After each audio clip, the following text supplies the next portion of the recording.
waiting for me tonight. I spent the last week running from the heat, but the beat's coming alive. Let's get lost tonight. Lord, who's on my right?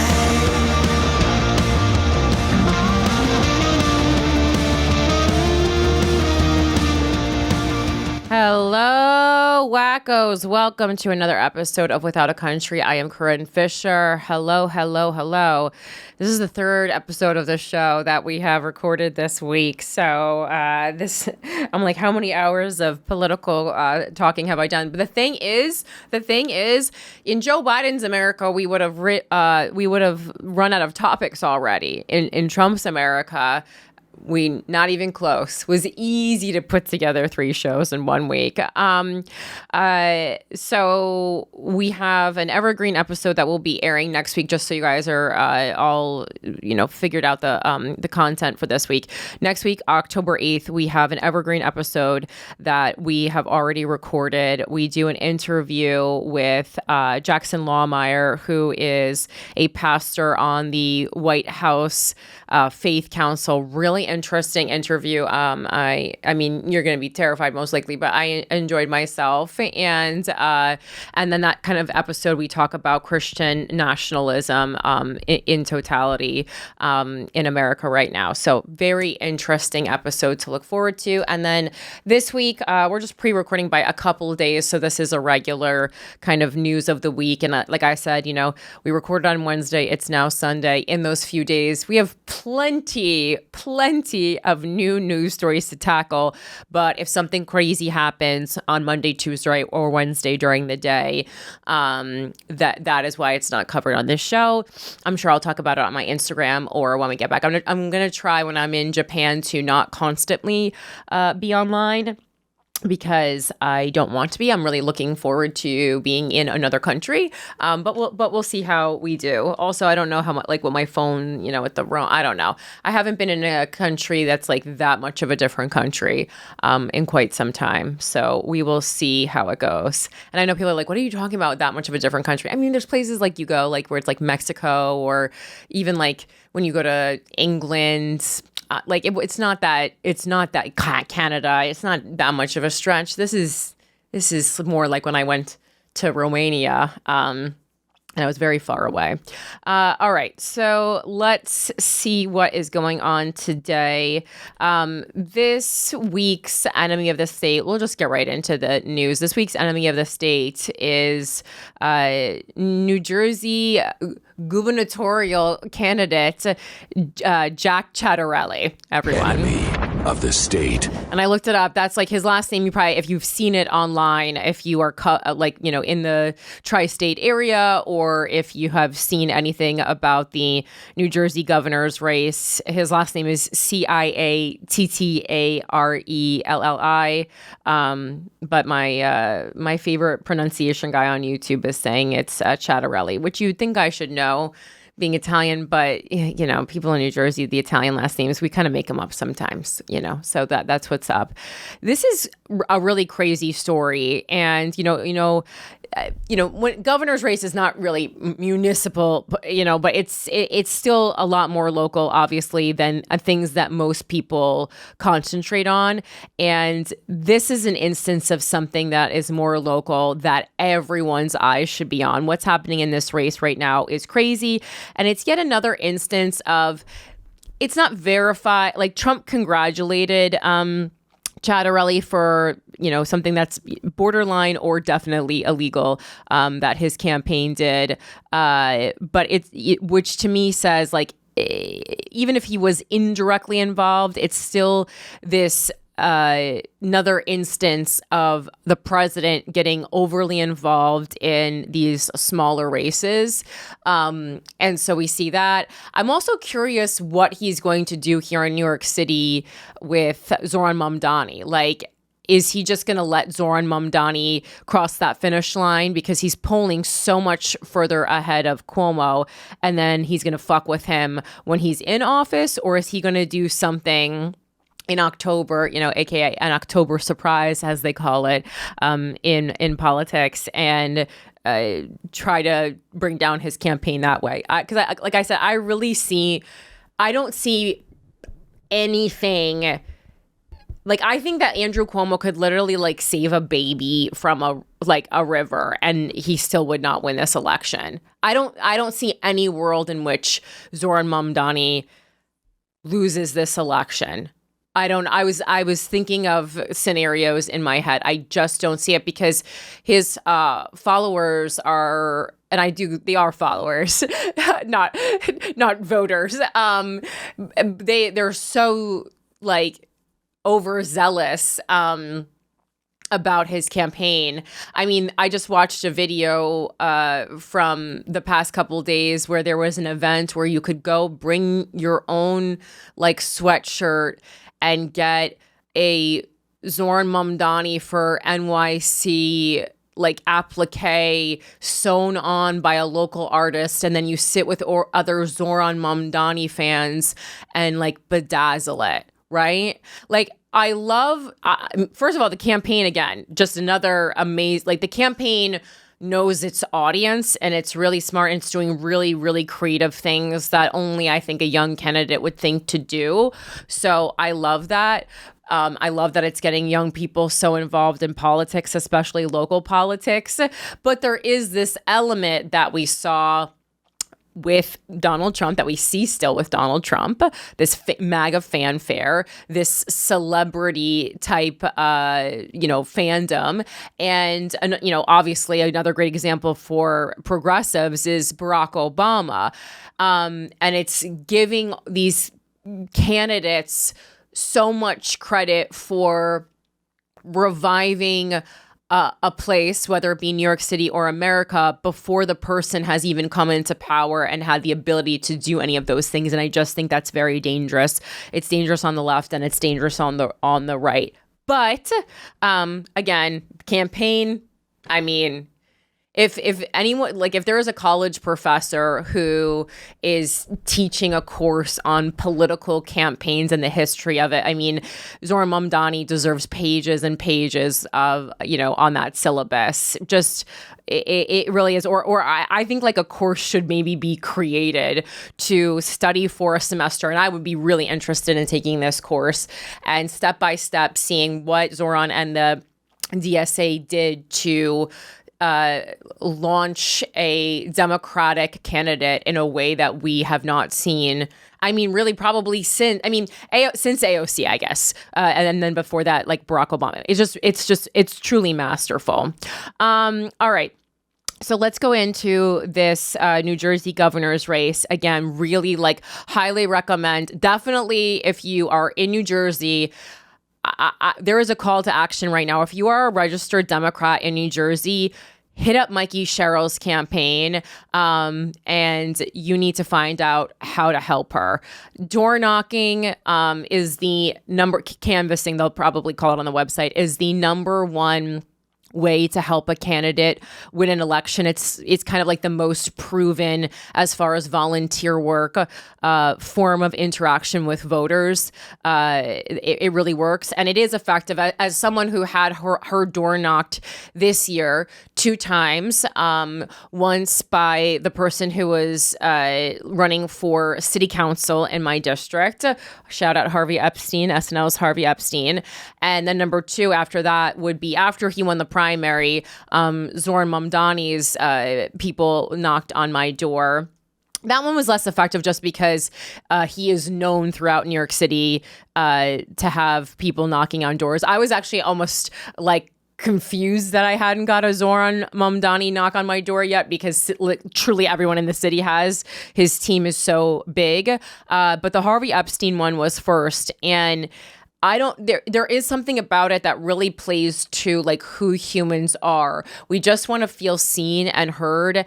And even though like the actual interaction was like pretty unimpressive, like I did ask him some questions, not because I was like truly interested. I knew too much about what was going on already since I was running myself, but I just wanted to see how he as a candidate responded to a constituent, like asking some specific questions. And I wish I could remember what the question was, but Even his like response was very like politician-y and not that like engaging, but still, when I closed my door, like I felt flattered almost, even though I knew exactly, like I'm literally running for mayor. I understand exactly what's going on, but there was something about it that just really left a mark on me. And so if you are interested in helping Mikey Sherrill win this election in New Jersey, which is extremely important for New Jersey, but also for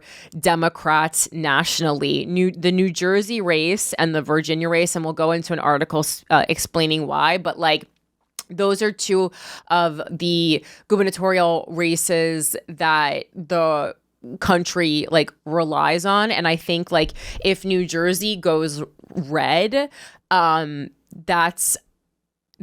we're really kind of like losing control. I mean, we've already lost control of the country, but like it's just very bad. So please get engaged. Please make sure you're registered to vote. I'm not super up to date with all the voting deadlines in New Jersey. They're so far in advance in New York.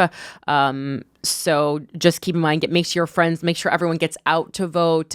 Donate if you don't have time to go door to door. Just like this campaign, share it on social media. The campaign needs, I almost DM'd Mikey Sherrill's campaign and I was like, you guys need to hire someone to make you Zohran Mamdani style social media videos. Like you really do. She needs, like I was looking at her Instagram. Jack Ciattarelli has more Instagram followers, which makes sense with what we've seen Republicans versus Democrats. The Republicans do tend to have a little bit more online traction for candidates in their age demographic. But I'm just like, I was like, how can I come and shoot videos for you or something? I was like, how can I lend my time to your campaign? Because they're in a dead heat right now in the polls. And this is a bad situation. It's also been breaking my heart, as someone who was born in New Jersey. I still follow like NewJersey.com and New Jersey specific Instagram accounts. And the like level of just like hate, which I don't want to say is something that I now associate with the Republicans. I associate it more with MAGA, not Republicans, but just like openly racist and transphobic comments in every political leaning article and that NewJersey.com posts.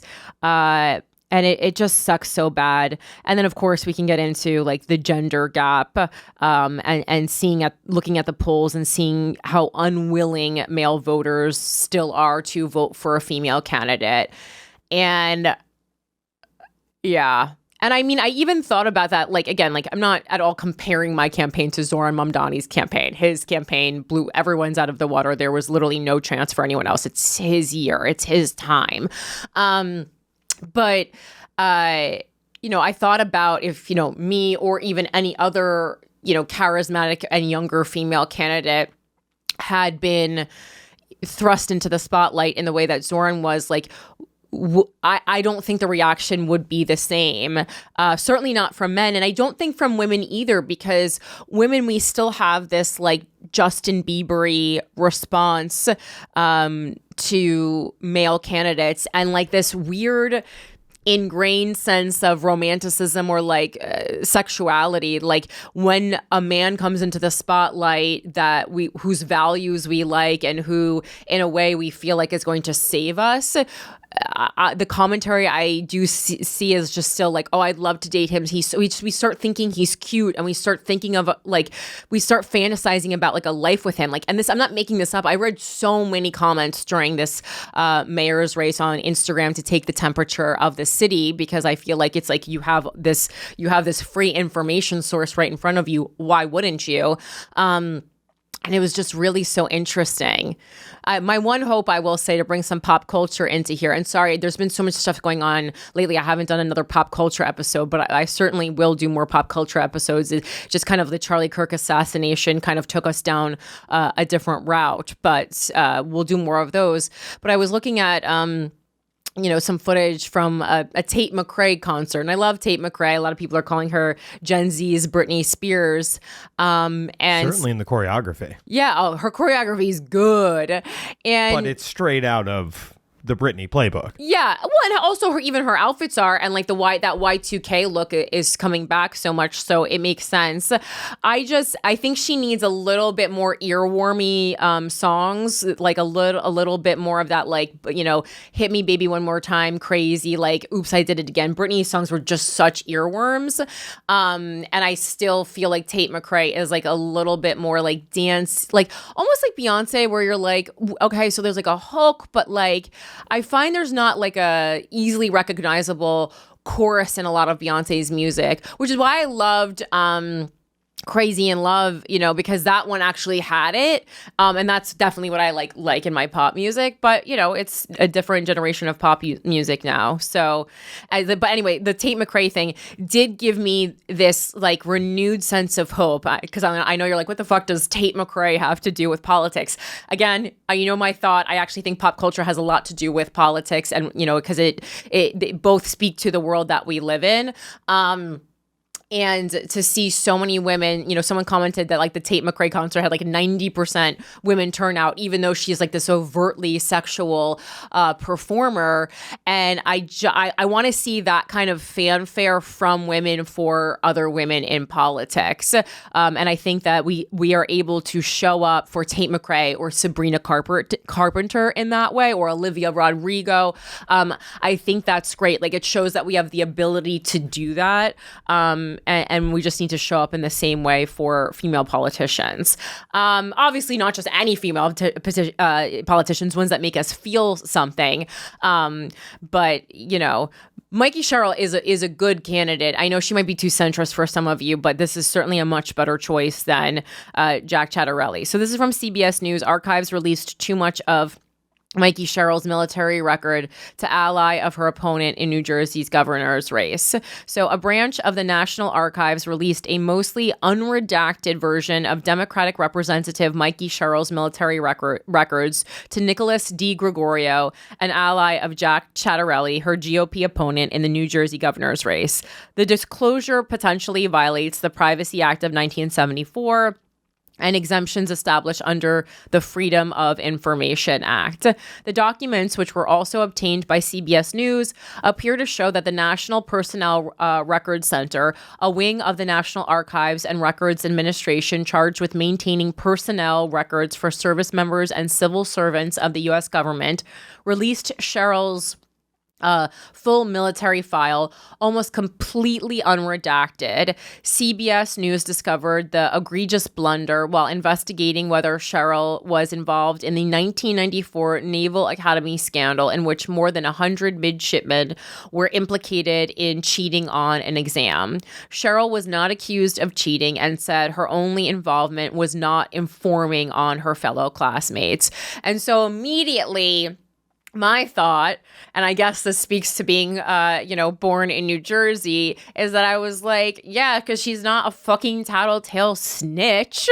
Like, who would do that? Like, it's kind of just like she's like, not my business. Like, can you imagine, especially being a woman in the military, going and tattling on, like, I'm guessing you're mostly, like, male colleagues for cheating on an exam? Like, what? Like, that, and also, why is that her fucking responsibility? Apparently, it is, like, in the military code, but I think that's a really unfair ask.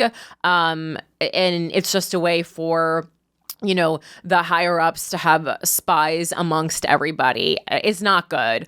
If you're watching Wayward on Netflix, it reminded me a lot of Tall Pines Academy, honestly, this scenario. And I was happy to see that a lot of people in the comments section, for this story on New Jersey, based Instagrams and stuff, were saying like, yeah, snitches get stitches, like very New Jersey, very mafioso. Like, I was glad that they were saying that, like, no one likes a snitch, like people were like, oh, okay, so she's not a snitch, like this might make us like her more. And I do agree on that. But Of course, Republicans are going crazy with this information. The documents included Cheryl's social security number, which appears on almost every page, home address for her and her parents, life insurance information, Cheryl's performance evaluations, and the non-disclosure agreement between her and the U.S. government to safeguard classified information. Now, I didn't find for certain whether or not, because the social security number is crazy, her parents' address is crazy.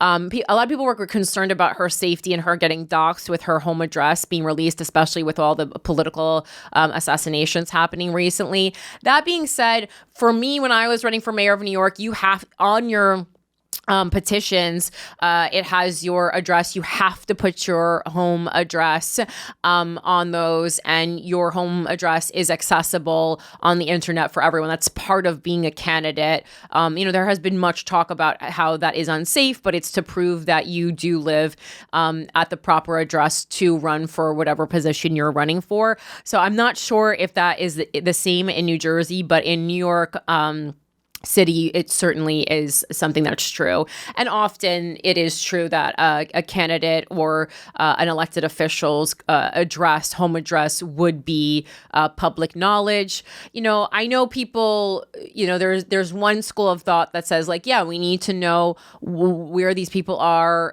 so we can, hold them accountable or to know that they live in the proper place. But I think it is a huge safety concern. I just don't think you should be able to show up at the home of an elected official, especially when people have town hall meetings, and, you should have a public office that is accessible to constituents.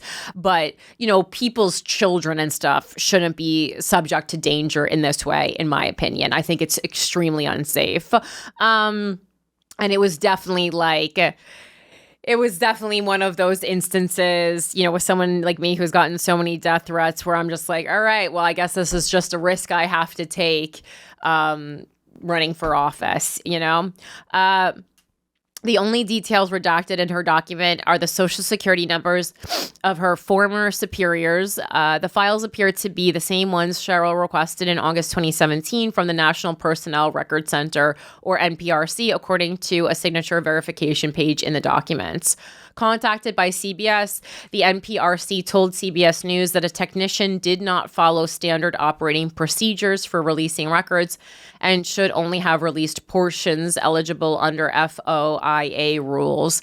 Yeah, I also wonder if that technician was paid off by chat. When you're dealing with people, and this is me being racist against my own people, when you're dealing with people with a last name in New Jersey of Ciattarelli and DiGregorio, methinks someone might have been paid off. Methinks that technician might have gotten some unmarked cash in an envelope to accidentally not follow protocol. I don't trust these people as far as I can fucking spit. The first time I saw Jack Ciattarelli, and I saw this is who the Republicans in New Jersey were bringing to the fucking table. Number one, the name. Number two, when I saw what he looked like, every fucking untrustworthy Italian man in New Jersey has the same fake tan and the same gray coiffed hair. I cannot tell you. If you know, kind of a situation. But man, oh man. Again, I am saying this as myself, an Italian from fucking New Jersey. I'm an Italian Jew from New Jersey.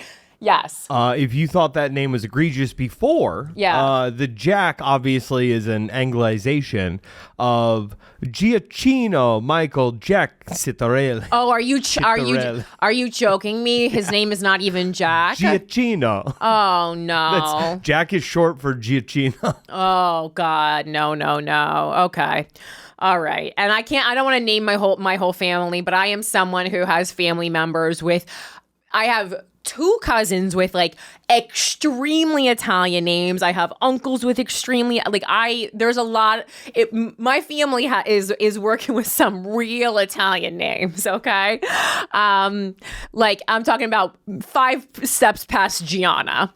All right, so because that's more like Americanized Italian. So the article goes on to say the technician should not have released the entire record. Grace McCaffrey of the National Archives and Records Administration said in an email to CBS News' questions. McCaffrey said the archives became aware of the breach on Tuesday and immediately initiated a review of internal controls, including how and why the technician did not follow standard operating procedures. Yeah, because they got an island in Italy that they're going to visit. The National Personnel Records Center also alerted the agency's inspector general to the breach and said it contacted Cheryl's congressional office to apologize. Political campaigns, opposition research firms, and news organizations often seek the military records of current or former service members running for elected office for both vetting purposes and to better inform voters. It's to go at each other's throats. Military veterans and the next of kin of a deceased former member may request the full breadth of their military service records. The full file is only available to the general public 62 years after they finish their military service. When others request those records, only parts of the military file are released and sections are redacted for privacy or national security reasons. During the tightening New Jersey governor's race, a new poll shows Cheryl and Ciattarelli tied. Republicans allied with Ciattarelli have been examining Cheryl's military record, looking for information about the Naval Academy cheating scandal, in which over 100 midshipmen were implicated in cheating on the final electrical engineering exam, a notoriously difficult course required for all third-year students who are not engineering majors. Cheryl had an unblemished career in the Navy, and as a midshipman, received a Navy Achievement Medal in 1991 for saving the life of a fellow classmate. So this is someone who served in the military, as a lot of people pointed out. They were kind of like, no matter what she did, she served in the freaking military, which people should like. And especially like for a Democrat to be running, a female Democrat who served in the military, like that should be really nice positioning. And on top of that, she literally saved someone's life, okay? Neither the documents released by the National Archives to DeGregorio nor the documents released to CBS News under the Freedom of Information Act spoke to her role in the 1994 Naval Academy scandal. A document obtained by CBS News, which is not in the files released by the archives, shows that Cheryl's name was omitted from a commencement program on May 25th, 1994, the date of the Naval Academy graduation. The program was confirmed to be authentic by the U.S. Naval Academy. When asked by CBS News why her name does not appear in the commencement program, Cheryl said in a statement, "When I was an undergraduate at the Naval Academy, I didn't turn in some of my classmates, so I didn't walk, but graduated and was commissioned as an officer in the U.S. Navy, serving for nearly 10 years with the highest level of distinction and honor." So, forthcoming about it, you know, what more can you do? And again, like forthcoming about something that literally as a voter would not bother me. It really wouldn't. I mean, I guess you can, if you want to read deeply into it, you could be like, it's someone who is going to, hold secrets for her friends and perhaps not be transparent to constituents.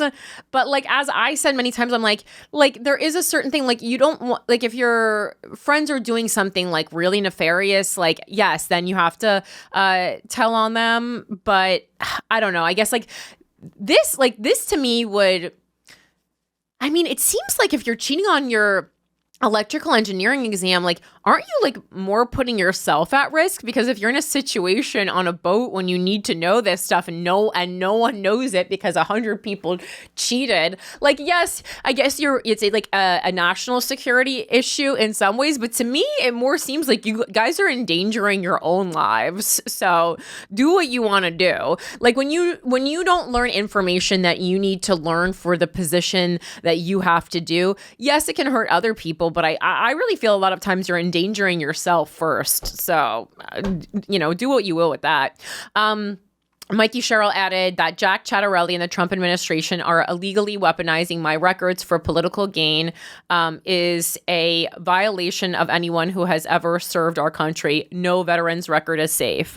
While Ciattarelli did not respond for comment on the release of her records, he posted on social media about Cheryl not walking at graduation.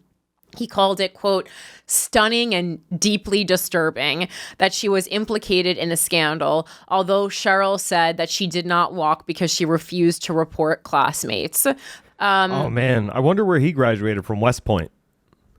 Wait, he did? No. Oh, that's why I was like, That's what? what I'm saying. What is deeply disturbing about this? The fact that she served in the military with honors? What are you bringing to the table if you're questioning someone else's integrity? Right. And I got to be honest, I just quickly, because I just quickly went through Jack Ciattarelli's Instagram. And I think this was like on Fox News, not surprisingly, but like he made an appearance where whoever was interviewing him basically started out with this laundry list of all this things that they like to say on the right, like they're like, it was basically, and I'm paraphrasing here, but like, New Jersey is a gun-riddled swampland of gang members killing each other at every turn, and everyone's fucking stupid, and the public schools are a mess. And when he got to the public schools, I go, well, I know this is just misinformation. And I was like, hopefully Jack Ciattarelli will push back on this, because the one thing you cannot say about New Jersey, and we've talked about it on this show so many times,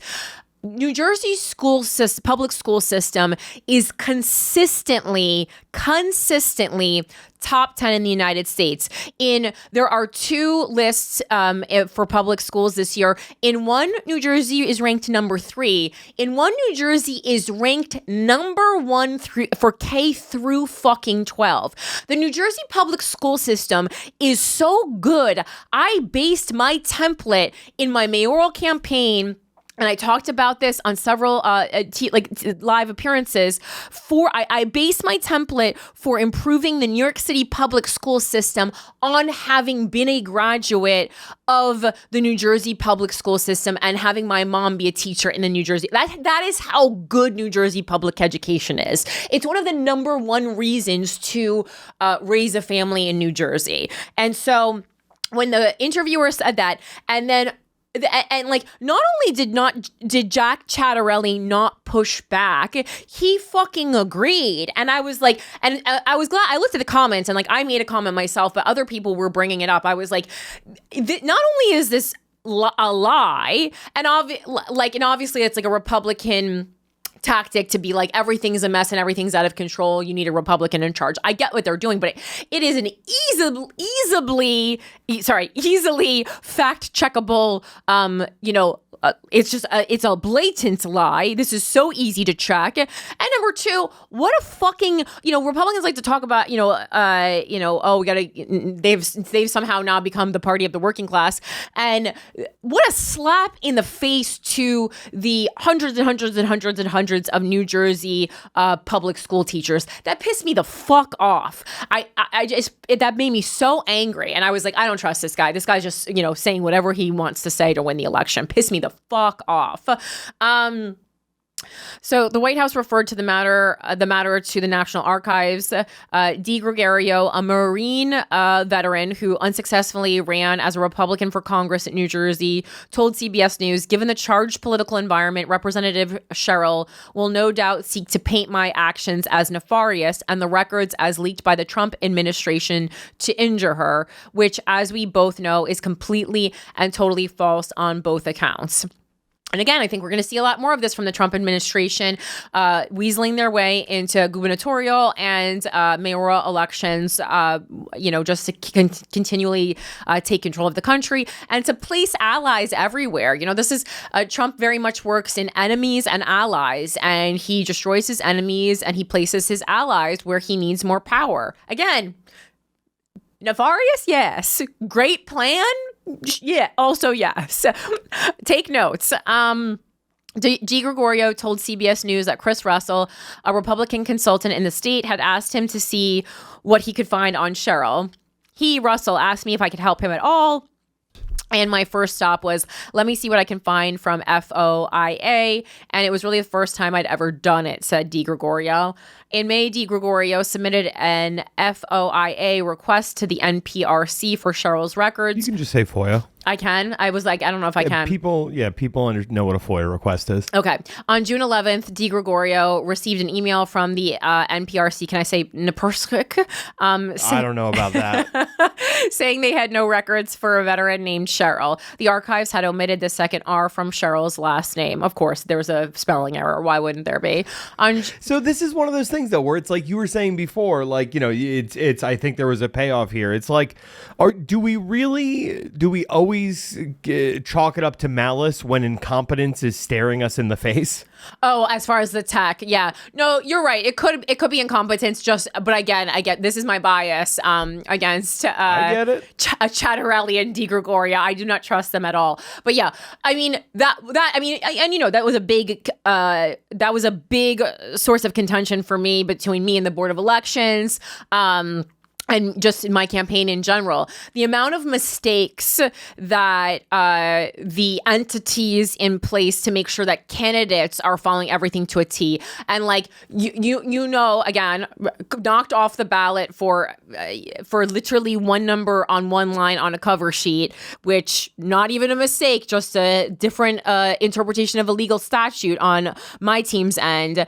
But the amount of mistakes that both the Board of Elections and the I'm like forgetting the names of all the things now because they're so long.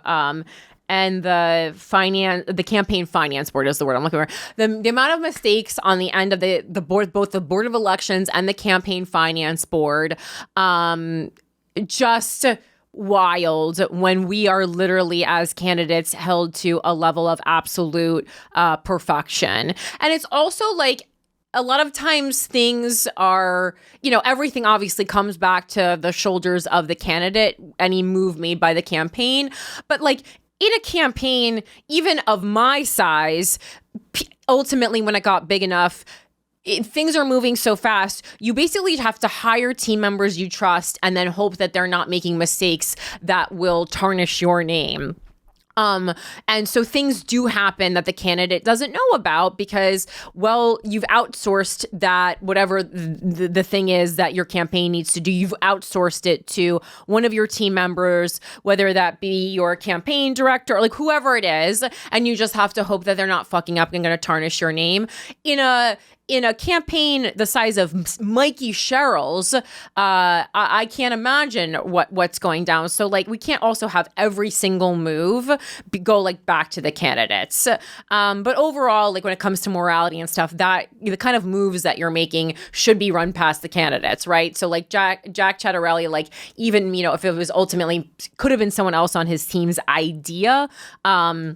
To get this information, you certainly wouldn't release something like that big without running it by the candidate so that it's the candidate's call. On June 12th, Di Gregorio told CBS News he called NPRC's customer service line, which routed him to a quote, real helpful person. CBS News has learned that the technician at NPRC accessed the system to retrieve Cheryl's social security number. And so to Mike's point, we do hear, and to play devil's advocate to conspiracy or to being paid off, really, not conspiracy, to be people being paid off with, and having it be more nefarious. It couldn't just be, we hear stories all the time of people calling someone at customer service and being basically sweet talked into giving way more information than the person should have. Like we do hear stories like that all the time. So that also is possible.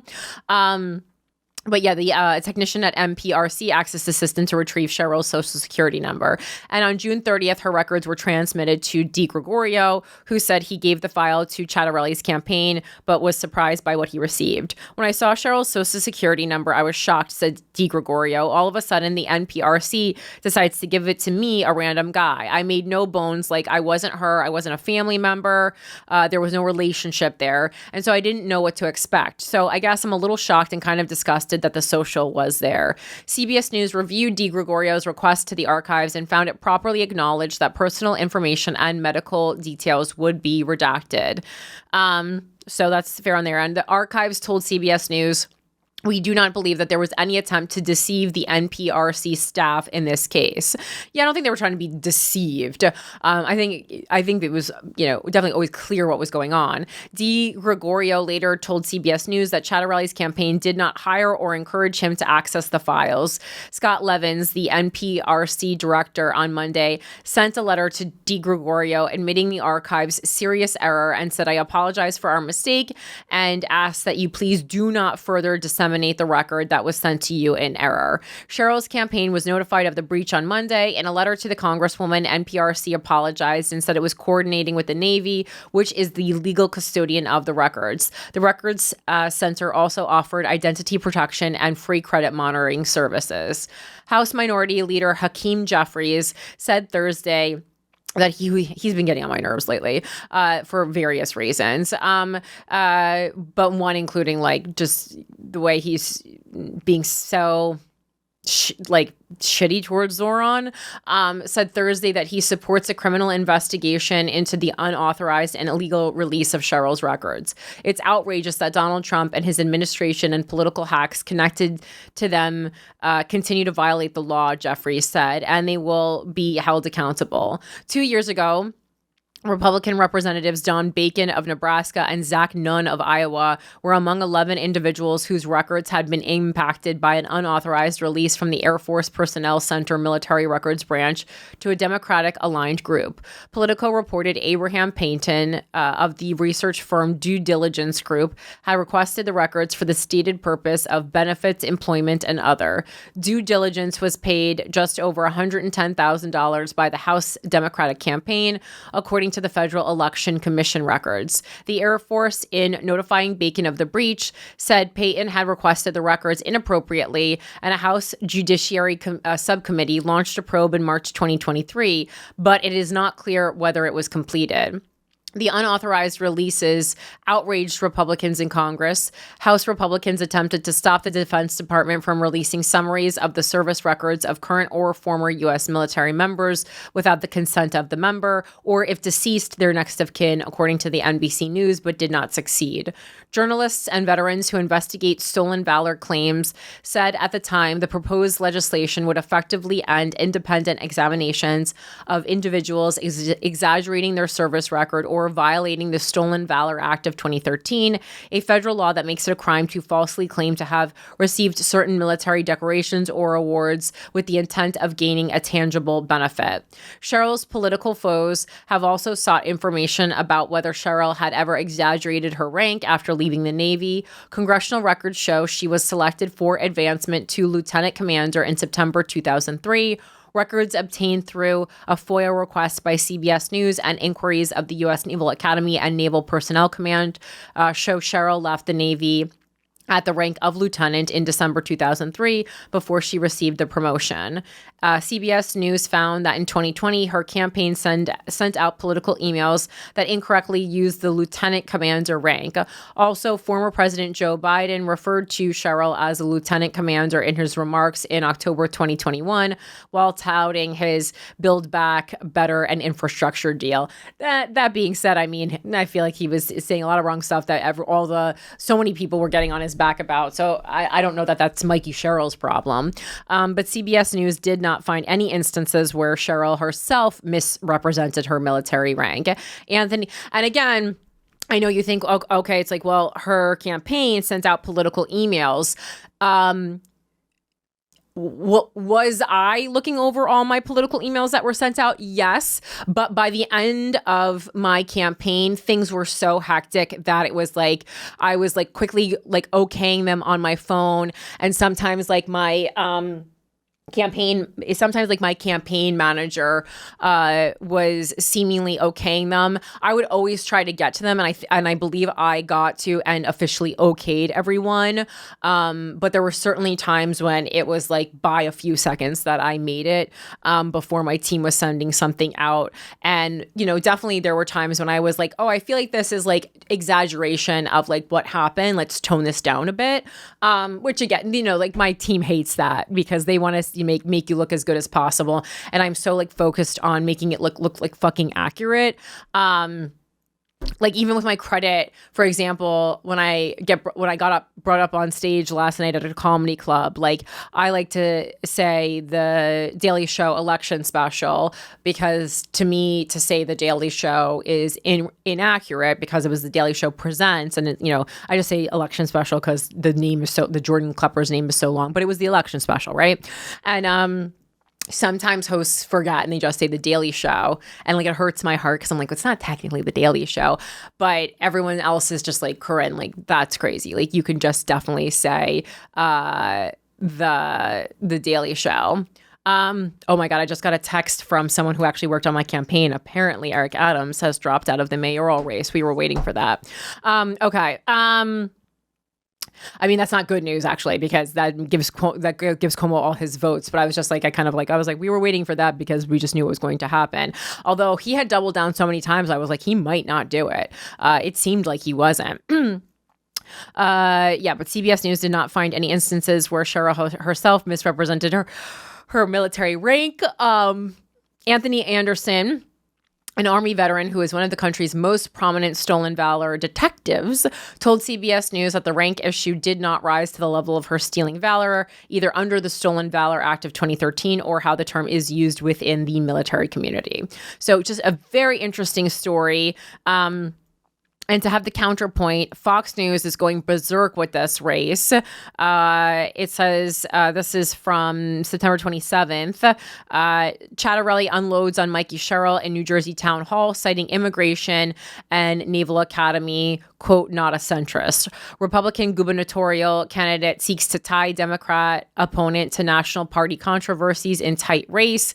New Jersey GOP gubernatorial candidate Jack Ciattarelli called out his opponent, Mikey Sherrill, during a town hall Saturday, branding her as out of step with the Garden State on immigration, policing, taxes, and ethics. He goes, quote, she wants you to believe she's a Jersey girl. She's not. She wants you to believe she's a centrist. She's not. The remarks preview Ciattarelli's closing argument in a tight race for the state's top post as he seeks to define Sherrill by tying her to national Democrats and controversies over immigration enforcement, policing, and left-wing allies. Both campaigns have been asked for comment. Ciattarelli charged that Sherrill supported Joe Biden's open border policies and voted no on the Laken-Riley Act. So again, taking the same things, it's crazy how it's all the same things now that we're talking about, whether it is a race for president, a race for governor, a race for mayor. It's kind of just like the same things. And I got to be honest, like, this is like, you don't really, like, the governor's job is not really to be focusing on, like, the borders. Like, this is, like, you want someone who is going to represent the state and handle things that New Jersey needs that are, like, state mandated. And so this magic trick that Republicans especially have really been able to perfect is confusing constituents and making them think that they have so much more power over these federal issues than they do, because they know that these federal issues are the ones that, number one, most voters are much more familiar with, which is why it's important to familiarize yourself with state and city issues. And they know that they can get support from larger, Republicans or Democrats, depending on what party they're in. Let's see. Yeah. So regarding they're saying that Mikey Sherrill voted no on the Laken-Riley Act. Just to clarify, Sherrill missed the Riley Act vote earlier this year, so she didn't vote at all. So saying voting no is a lie. But later, she did comment that she would have voted no because she said the measure was overly broad. Ciattarelli also accused her of backing policies on, guess everyone, guess what? It's a Republican talking about a Democrat. What do you think is going to come up? If you said transgender, you're right. So Ciattarelli also accused her. I thought it was going to be sanctuary cities. No, we already got it. We already, when you were getting a cup of water, we were talking about immigration. He also accused her of backing policies on transgender athletes, saying this mother of two daughters voted yes twice to allow biological boys to play in girls' sports. Sherrill voted against GOP bills in 2023 and 2025 that would have banned transgender students from competing based on gender identity. As a father of a daughter, He's finally hit home with me. Okay. On Girl Dad, on immigration enforcement and policing, Ciattarelli said Cheryl supports sanctuary cities, here you go, and voted anti-police, looking to get rid of qualified immunity. Cheryl has spoken favorably of New Jersey's 2018 Immigrant Trust Directive and supported the George Floyd Justice in Policing Act, which sought to curtail qualified immunity and policy police unions opposed. He also attacked the Congresswoman's opposition to the GOP's 2025 One Big Beautiful Bill Act, which raised the SALT deduction cap to $40,000, expanded child credits, and eliminated federal taxes on overtime and tips. Cheryl and all House Democrats voted no on the package. Ethics featured prominently in Ciattarelli's critique. He reminded voters Cheryl paid a fine under the Stock Act after disclosing stock trades late, and noted her household traded shares in defense companies while she sat on the House Armed Services Committee, though she divested individual holdings in 2019. He also covered recent reports. She made money though, right? I'm guessing everyone always loses me when it comes to like this stock thing, because we've gone through so many other things before there. I mean, in general, most people running for office, especially this high of an office, got money. You need to have money to run for office. No, that's not true. A lot of people for governor. What are you shaking your head about? I mean, it's like all right, so like people keep talking about like Ilhan Omar, right? Getting into Congress with, 36,000. I like that you called her Elon, like it's Elon Musk. Whatever. It's not her name. Sure. You know who I'm talking about. I know. Like that's the point of language, right? At the end of the day, this woman got into Congress with like, it was like $36,000 and like a giant student loan debt hanging over her head. And now she's worth $10 million. People want to bring that up all the time. They failed to note that she married a millionaire since entering Congress. So that's where like a lot of her like net worth is coming from. Yeah. Okay. But so that's fair. The point I'm making though is that people can get into high office with very little money. My more argument is not that they can't. It's just less common, as is any success in America. Regardless, though, if your net worth increases significantly while you're in office, that's a red flag for me. No matter how much you divested from whatever. Yes, unless you're doing something which I think is also problematic, where you're turning yourself into a celebrity and then writing books, making appearances, that kind of thing, which to me is also a problem. In some ways, I hate that more because of the way it makes people turn into your followers and your fans instead of your constituents. Look, at the end of the day, if you're affecting policy in the United States so that you can make a quick buck, that to me is like that's tantamount to treason, and almost every single member of Congress has done that. All right. He also covered recent reports that Cheryl was disciplined in the 1994. Okay, so we go into this cheating scandal. Beyond the policy contrast, Ciattarelli sought to cast Cheryl as aligned with the left. She's running for the Democratic Party. Obviously, she's fucking aligned with the left.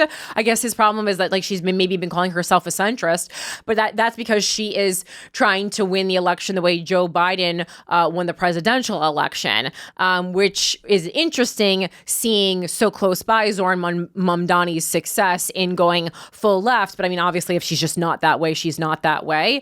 This is a different strategy, but one that has been, bringing down the Democratic Party for quite some time now. Reporting shows she welcomed support from Zoran Mamdani, the socialist nominee for New York City mayor, saying she shared his voters' goal of throwing out the old playbook. Republicans labeled the embrace disqualifying and warned New Jerseyans she could not afford such politics. He also pointed to her remarks after the House voted to honor conservative activist Charlie Kirk following his assassination. Cheryl said Kirk had advocated for a Christian nationalist government and to roll back the rights of women and Black people, while adding that the Constitution protects free speech, even for those I vehemently oppose. Cheryl voted for the resolution. Throughout his remarks, Ciattarelli framed Cheryl as a left-wing, despite her record of caucusing with moderates. Cheryl once belonged to the centrist Blue Dog Coalition and is now a member of the New Democrat Coalition. Ciattarelli, by contrast, leaned into his local roots, calling himself the Jersey guy and stressing that that his family has lived and run businesses in the state for a century. That's not applause. I know. I was literally going to say, please hear me out as someone, again, who spent this first 17 years of her life in New Jersey. The last person you want running your government is, quote, a Jersey guy. Thank you. How about New York City is in sight and you are roots down. When I tell you I would 100% rather have JWoww win the gubernatorial race, I would. I like JWoww a lot. I feel like she actually has she actually has a code of ethics that she lives by. This is crazy. I'm spending so much time on this story because I just think it's one, and I hate, like, I definitely don't try to concentrate on the tri-state area. Obviously, I'm here, so I just like know more. That's why I tell you guys to, like, please send me anything.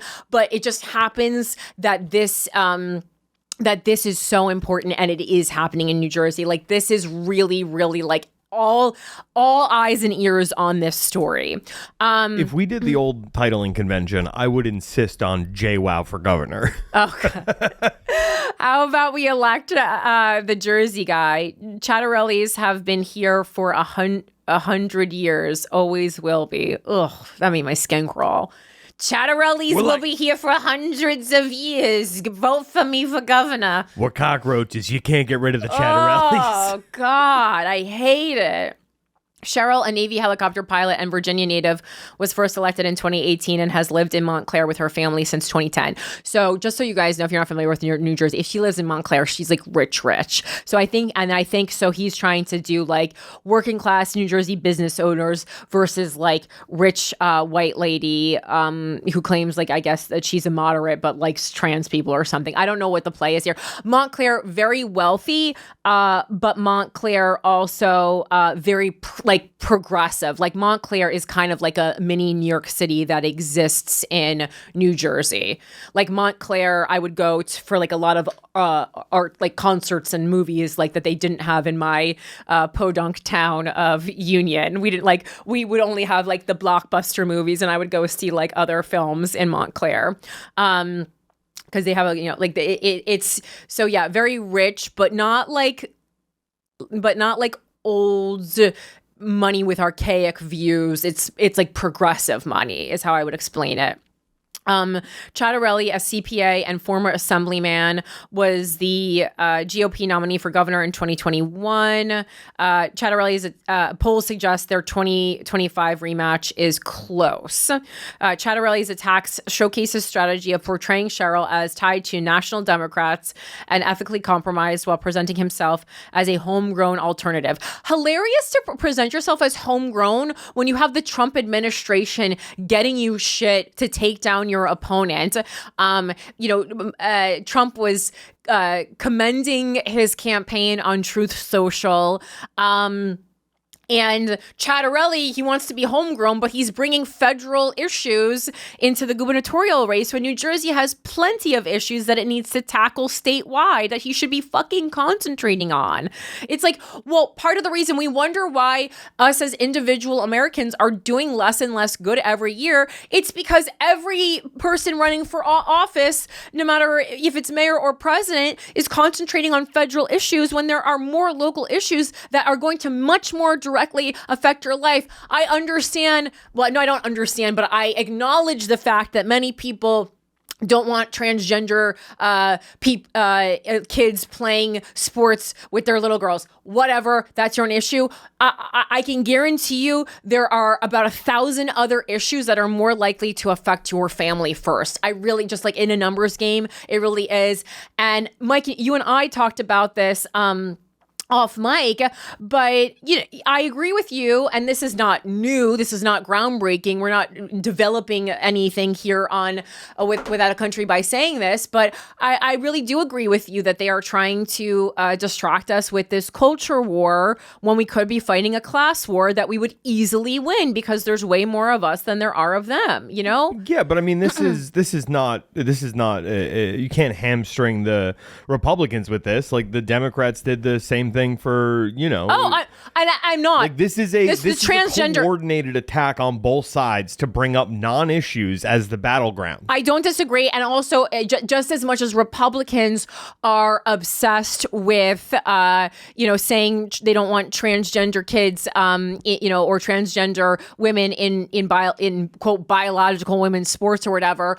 I also think Democrats won't just let that go and keep trying to fight back by like this. I was thinking about this concept the other day. So transgender, like Democrats are also obsessed with transgender people, but it's like in a different way, because we'll constantly say how they are such a small percentage of the demographic, yet are constantly under attack. But then if you watch liberal leaning, TV shows and movies, which is almost all TV shows and movies, you'll see transgender actors in so many roles now. So you're like, well, it's interesting that if we're playing a numbers game, like, yes, they are under attack at a disproportionate amount, but I would also argue that it seems like they're appearing in television and movies at a disproportionate amount. So it's just like, which one is it? Like both only bring up statistics when it's convenient for them.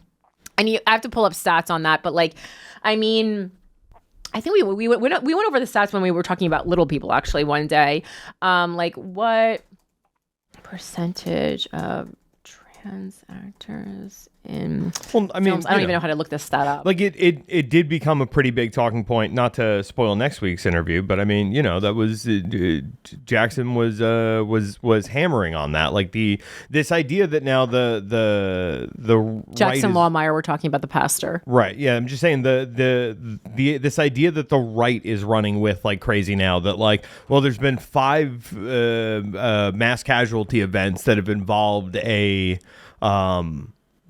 trans person. So clearly this is running rampant because there's such a small number of trans people apparently in the world. Yet, like, I hear you. I don't think that guy made very many good points, but but I'm just saying, like, if you're it's the other side of the coin that you're saying of casting, right? Where if it's like, if you're telling me that trans people make up 0.0001% of the population or whatever the statistics come out to, and yet there's been 17 trans people cast in major Hollywood productions. It's just something I'm interested in, because I think, like, not trying to take roles away from transgender actors. That's not at all what it is. It's just this other thing of like, yes, we're all concentrating on the wrong thing, and I understand when a group that shouldn't be under attack in the way that they are under attack, the natural inclination is you want to help uplift them. And I just don't think it's a winning strategy. And not that we want to, like, not protect trans individuals. I just think we got to stop making this the focal point of every conversation. I don't think it's helpful. We're talking about trans visibility. They're visible. I really think we've achieved that. Okay, and now we got to pull back a little bit, merely as strategy, not out of hate, not out of just I know this is crazy, but I think to protect trans people, we gotta stop making this the number one talking point in like anything political. I really think so. Like, it's gotten to the point where I was just watching After Jeopardy one day. There was an NBC sitcom on where there was 2 either trans or non-binary children featured in the primary This is NBC. Like, this is NBC on a Thursday night. Who are you trying to appeal to? Yeah, I mean, I was looking at, like, this is not representation if this is a disproportionate representation in popular culture. Sure, I was I was looking. GLAAD has some stats on trans representation in films, and apparently it has decreased in the past year. I wonder why. But I can't tell what they're. But yeah, I actually think it is dangerous at this point to overrepresent, because it just makes them a focal point in like a negative way. And we just got to get back to the basics. And number one, let people be able to afford things. And you know what? If you're casting trans people, just put all of your eggs in the Hunter Schafer basket. Oh God, I would love that. Right? I miss Hunter Schafer. I fucking love Euphoria so much. Like, they keep saying that another season is coming back. Is it finally happening? I think they're allegedly filming it now or something, but it's like, you grabbed so many people when they had nothing going on, and then you decided to go and put everything on hold to go make The Idol. So you get what you get, dog. Yeah, well, and not to take there, and there have been some extraordinary trans performances recently. Also on Nava Mao in Baby Reindeer was a really, really good. But yeah, it's just, again, it's like, I watched that whole series, have no clue what character you're referring to. The girlfriend with the short bob, you might not have known. Oh yeah, she was trans. She's like the hottest cast member. So you might not.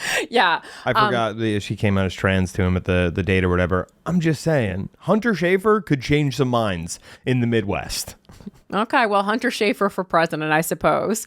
All right, and then just to summarize, another reason why this gubernatorial campaign, and I know you're like, why are you talking so long about a governor's race? I assure you, this is so important. And what we also, because of the Charlie Kirk stuff, we haven't talked municipal in depth in a little while, and I just think like we really need to be focusing on, again, if you're a registered Democrat in New Jersey, please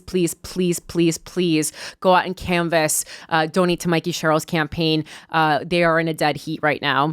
And this is from Newsweek, and it talks about why this race matters. And they explain the New Jersey and specifically Virginia gubernatorial elections are viewed as key bellwethers for the mood of the nation's electorate ahead of the 2026 midterms, when Democrats are hoping for a 2018-style blue wave to lead them to victories across the country. If Democrats win big in this year's elections, they may feel more optimistic about 2026. Basically, these two races are taking the temperature about where America is headed. And like, I'm just telling you, if New Jersey does not go, we haven't gone red in a while. Okay. If we go red, it's bad. And again, so many of my colleagues, I call them colleagues, classmates from high school are like crazy MAGA to the point where like they unfollowed me. People I've known since preschool unfollowed me on social media. And I'm not even like, I know people like to say I have Trump derangement syndrome compared to other fucking libs. Not even close. Not even close. You guys obviously are.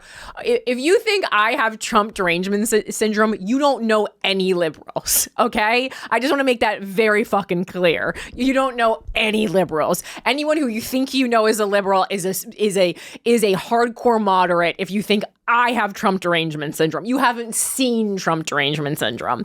Yeah, I mean, you've said the words, I hate to give Trump credit, but I know, which automatically disqualifies you. It just makes me mad because it's like, if I, call me a crazy feminist. I absolutely am. I wear that like a badge of honor, but I just don't have Trump derangement syndrome. And to just use it in this way tells me you're not taking the time to even understand the way the liberals are thinking, the way so many liberals have no idea what the Republicans are really thinking or MAGA is really thinking. So there you go. But Republicans outperforming expectations would be a red flag for the party. Cheryl, a moderate representing a suburban North Jersey district, has consistently led most polling of the race. Prior to the Emerson poll, every public poll except for one internal poll from Ciattarelli's campaign, of course, it's one that him and his brothers drew up with crayons in a basement, has shown her with a lead. But both parties still consider it competitive with just over a month until Election Day. And as of late, they were tied with both having 43% in polling. So again, please, I'll be talking about it to get some traction online. I wanted to talk about it here. If you are in New Jersey, if you got a relative in New Jersey who you think might be someone who would show up at the polls for the gubernatorial race, make sure they are showing up. This is so important. Patreon, thank you so much. Thanks so much for being members of my Patreon, guys. Shout out to Christopher Fungi. Shout out to our great dictator, our amazing dictator. Shout out to my capitalist pigs. Shout out to my cuties. If you want to be a Patreon subscriber, head over to patreon.com/withoutacountry. I feel like we spent so long on that. I was so passionate about that. I've been waiting since the last episode to talk about this. I've been so excited to talk about that.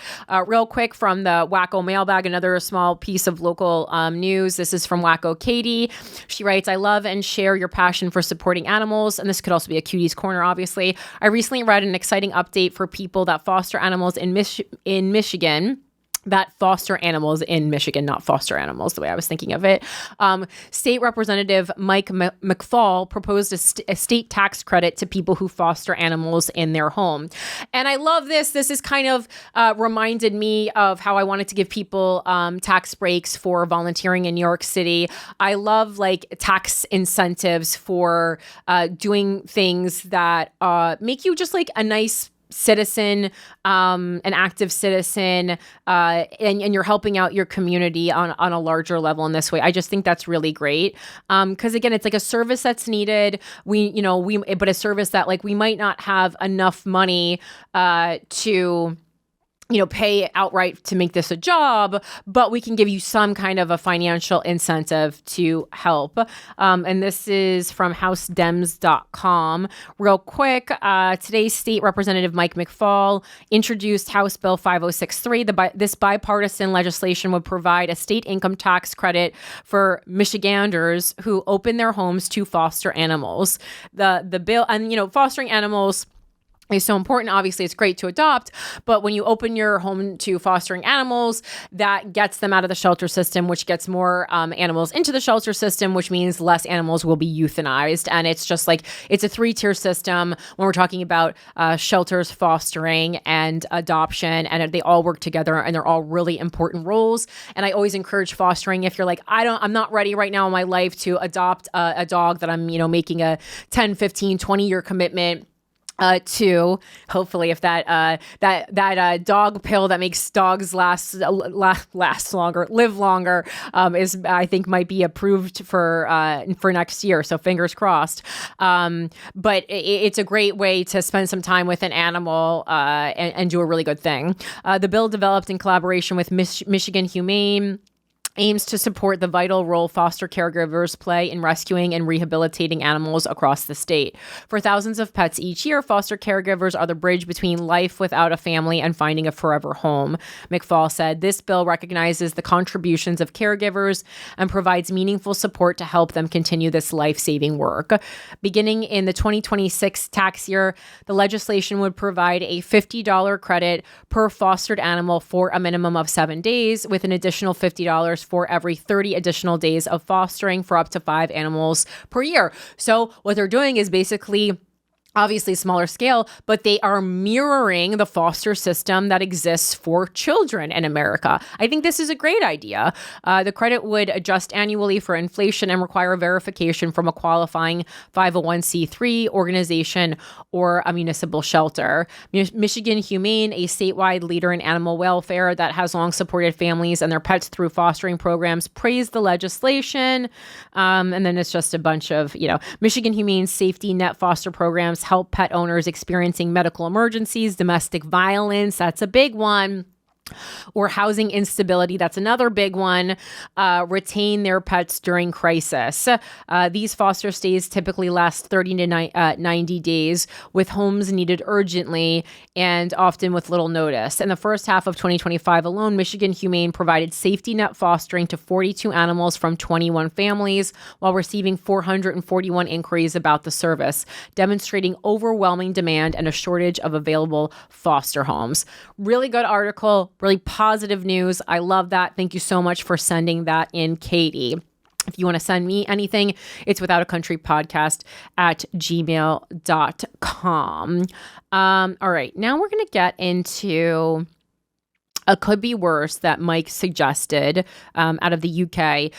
The rest of our stories, including our main story, it's very like social media, AI, digital based. A lot of times a theme will organically arise for an episode, and that is definitely what I feel is happening today. So this is out of the UK, and this is about digital ID. Mike pointed this out and thought it should be shared. And I think this is interesting. Again, a lot of times we look at what's happening in other countries that tend to share like protocol with America to see what's coming here. We've been looking at the UK a lot. Starmer, this is from BBC.com. Starmer says people will not be able to work in UK without digital ID. Can we say how many people come to the UK illegally and work here? Okay, so this is the part that I should read, or initial plans. Which one should I write? I'm scrolling down a little bit. Actually, Keir Starmer has shared new plans to introduce digital ID cards for all adults wanting to work in the UK. The scheme, this is their words, not mine, which is part of a wider effort to crack down on illegal working, would be introduced by the end of Parliament, the government has said. Stored on mobile phones, the ID would contain details including a name, date of birth, residency status, and crucially, a photo which would distinguish it from national insurance numbers. The announcement hasn't gained support from the main opposition parties, as Conservative leader Kemi Badenoch dubbed it a desperate gimmick, while the Lib Dems have voiced concerns around data security. But that doesn't much matter, writes political correspondent Harry Farley, as Labour has a large enough majority in the Commons that they will only need to convince their own MPs to support digital IDs. The BBC understands that a consultation on precise details will be launched shortly, although it is likely to be many months before we see anything passed into legislation. And just for official figures, show 49,341 people were detected entering the UK without permission in the year to June 2025, up 27% on the previous year. Nearly 90% of these were small boat arrivals. So, and then Mike, was just talking to me about this, and I said, okay, well, what's your issue here? And he said, this is like the first step to making a country have a social credit score like they do in China. And I had to even read up on exactly what this is, but basically this does exist in China. They have a social credit system, and what I mean is not like financial credit. I mean it's like a social ethics system. And so in layman's terms, as Mike described it, like if, you tweet something that the government doesn't like, that goes on your personal record that is part of your social credit system. And if you tweet enough heinous things, you might not be able to get a mortgage. Like, this is the kind of things that we're talking about. So the social credit system, this is from Wikipedia, is a national credit rating and blacklist implemented by the government of the People's Republic of China. The social credit system is a record system so that businesses, individuals, and government institutions can be tracked and evaluated for trustworthiness. It is based on various degrees of whitelisting, termed red listing in China, and blacklisting. There has been a widespread misconception that China operates a nationwide and unitary social credit score based on individuals' behavior, leading to punishments if the score is too low. Media reports. So is that what you're talking about, Mike? There's no punishment, they're saying. Media reports in the West have sometimes exaggerated or inaccurately described this concept. In 2019, the central government voiced dissatisfaction with pilot cities experimenting with social credit scores. It issued guidelines clarifying that citizens could not be punished for having low scores, and that punishments should only be limited to legally defined crimes and civil infractions. But I need a definition on what do they mean by punishment. As a result, pilot cities... Can I just interject and say that we also discussed on this program not long ago about how the Chinese have secret police stations in American cities that Chinese nationals need to check in. Yes, we did. And their internet history is also searched in America. No, I know, but it is so no doubt they're being watched. But credit score, China is their punishment. Punishment is also I don't know, like there can be punishment to me seems like something like, yes, exactly, like seems like the reaction to a crime, but like there can be like ramifications. Score is there. No. And then when you ask when you ask Google, it says that there are there can be something that like they are almost describing as punishment. This is very unclear. Does anyone live in China? Does anyone want to email me about this? I won't share your name. So I don't know what the hell this is. This is like some German thing. Bertelsmann. Oh no, this is Denmark. Sorry. Bertelsmann Stiftung.de. That would be Denmark, right? Or no, is that Deutsch? What is that? What's .de? It sounds German. .de website country. That might be Deutsch. Yeah, I was right the first time. It's Germany. Deutsch. Okay. What? So they have this chart. So it says China's social credit system. I'm sorry, I don't know what Bertelsmann Stiftung.de is. It's a German website. Can you look up what this is? But there's this whole chart that they have about China's social credit system. It says it's been dubbed the most ambitious experiment in digital social control ever undertaken. The Chinese government plans to launch its social credit system nationally by 2020. So this is older. But it says the aim is the system intends to monitor, rate, and regulate the financial, social, moral, and possibly political behavior of China's citizens and also the country's companies via a system of punishments and rewards. The stated aim is to provide the trustworthy with benefits and discipline the untrustworthy. I mean, they can say that there's no punishment, but again, like punishment to me seems very like we're using a very vague word. And like, so if there is a ramification, they could say, oh, well, this is just like the result of something. It's not necessarily a punishment. Yeah, your interest rate is 37%, but we swear we're not punishing you. Yeah, but like, where I need like a source for where that's happening. And that, like, there definitely is a point system, and they show like a visual chart. This chart is so interesting. I want to share this with you guys. I'll put it in the show notes, but there's like basically a maximum of 1,300 points can be reached. Jaywalking gets you lose points. Engaging in charity work, you gain points. Taking care of elderly family members, you gain points. Donating blood, you gain points. Praising the government on social media, you gain points. I mean, this is fucking crazy. I mean, and like, again, this is what I have to check this news source because I'm not familiar with it. Look, at the end of the day, I cannot picture this being used as anything but a tool for authoritarianism. No, I mean, yeah, and I'm like, this is okay. So Bertelsmann Stiftung, who released this chart that I'll share with you, said it's a private operating foundation which engages in evidence-based and solely nonprofit activities.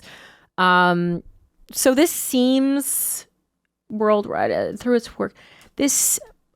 It founded in 1977.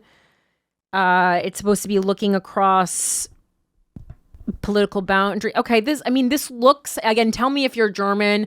This to me, upon further inspection, looks relatively trustworthy. I actually really like to go to nonprofits for information on how things work. I think they're actually a lot of time have good information. And certainly like really good charts and visuals. And like, this is great because it's a visual representation of this credit system, which really makes it feel easier to understand and more accessible.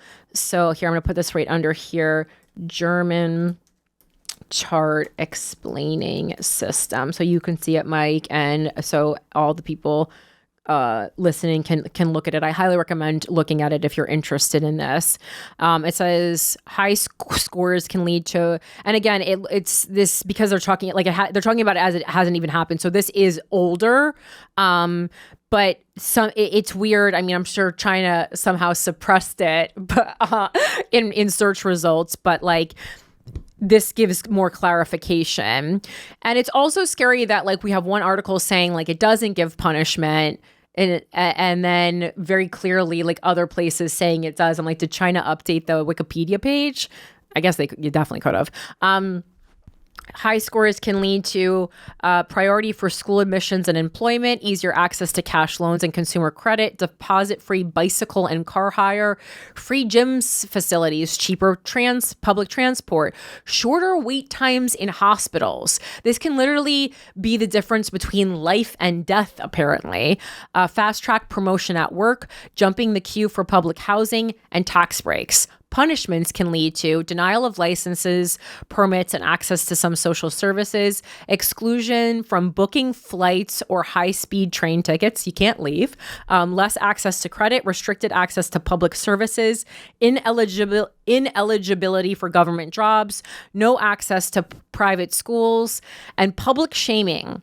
Exposure either online or on TV screens in public spaces of the names, photos, and ID numbers of blacklisted citizens, phone dial tones mandated by authorities that inform people that they are calling a, quote, dishonest debtor. If this is accurate, this is fucking crazy.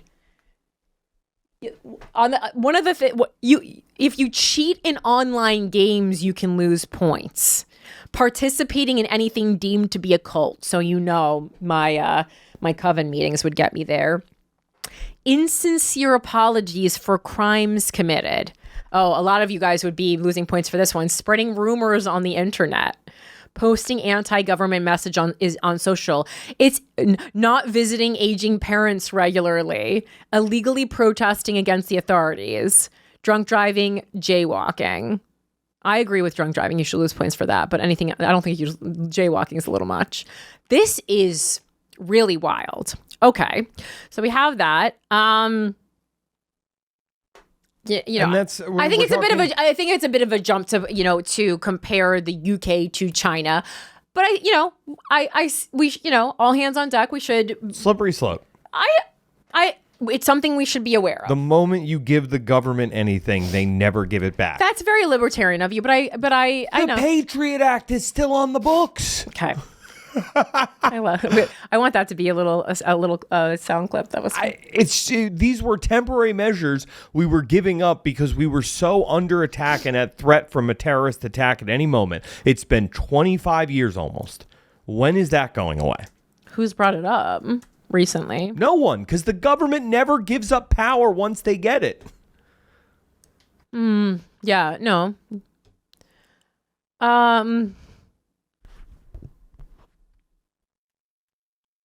It's been over 20 years. Okay. Sorry, I was just reading up about the Patriot Act quietly, but it's not really good podcasting. So I was going to do as the main story. The main story is kind of just like technology in general, but I can't access it. It's also worth noting, just Oracle built out the system to the point where they were able, like when they said they're launching in 2020 with the most ambitious version of this tech yet, that was because Oracle came into China and greatly upgraded their software so that they were able to track that many more people on such a wider scale. And that's we're talking about the social credit system. The social system. credit score in China. A lot of that is powered by Oracle tech. The same Oracle that just bought TikTok and is cozying up to the government. I mean, they just bought Paramount. Sure, Skydance through his son, but let's be honest. Oracle owns Paramount. Oracle, what else did they just buy? They just bought Barry Weiss's blog and Oracle. Who bought that? Yeah. Oh. If it wasn't Oracle, then it was his son, but it's the same company. Wait, who bought Mike hates Free Press, so he refers to it as Barry Weiss's blog. I just cannot remember the name of it off the top of my head. Senior editorial role at CBS News, owned by Paramount, which is owned by Skydance, which is owned by Larry Ellison's son. Who is David Ellison? Yep. Okay, that's... so it's all an extension of Oracle.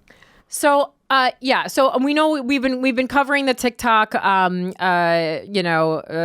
buyout, whatever. We covered it on Wednesday's episode, and then right before I was like going to bed last night after my shows, I saw Taylor Lorenz post something that said TikTok is about to go full MAGA, and I just like had to stop. Her full article is only available on her Zdio.com, which is like a Substack you have to pay for. And there was just like something that didn't want me that didn't want to pay for a Taylor Lorenz article. So I apologize. I'm gonna read the excerpt and then that she posted on Instagram, and then go to the Washington Post article about it though.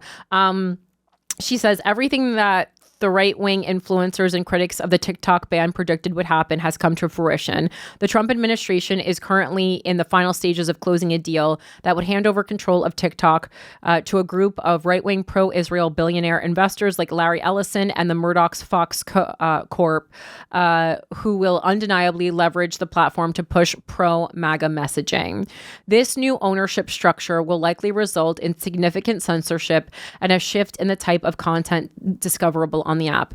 And I just want to say, on a social level, when we know more young men are gravitating towards being conservative than we've seen previously.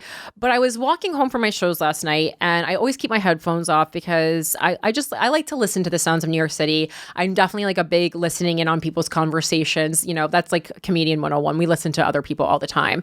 And so there was these like young guys in their 20s behind me, and it's, a Saturday night, everyone's out drinking. It was like about midnight, and they were truly having a conversation about finding a wife. Now, it wasn't romantic or nice, but, they were basically, talking about how, you can't find a good woman in the bars. You're just going to find drunk whores. You're not going to find a nice wife there. They were using very disparaging language about women. Like, I almost turned around and said something, but I was like, that's not going to change their minds on women. But it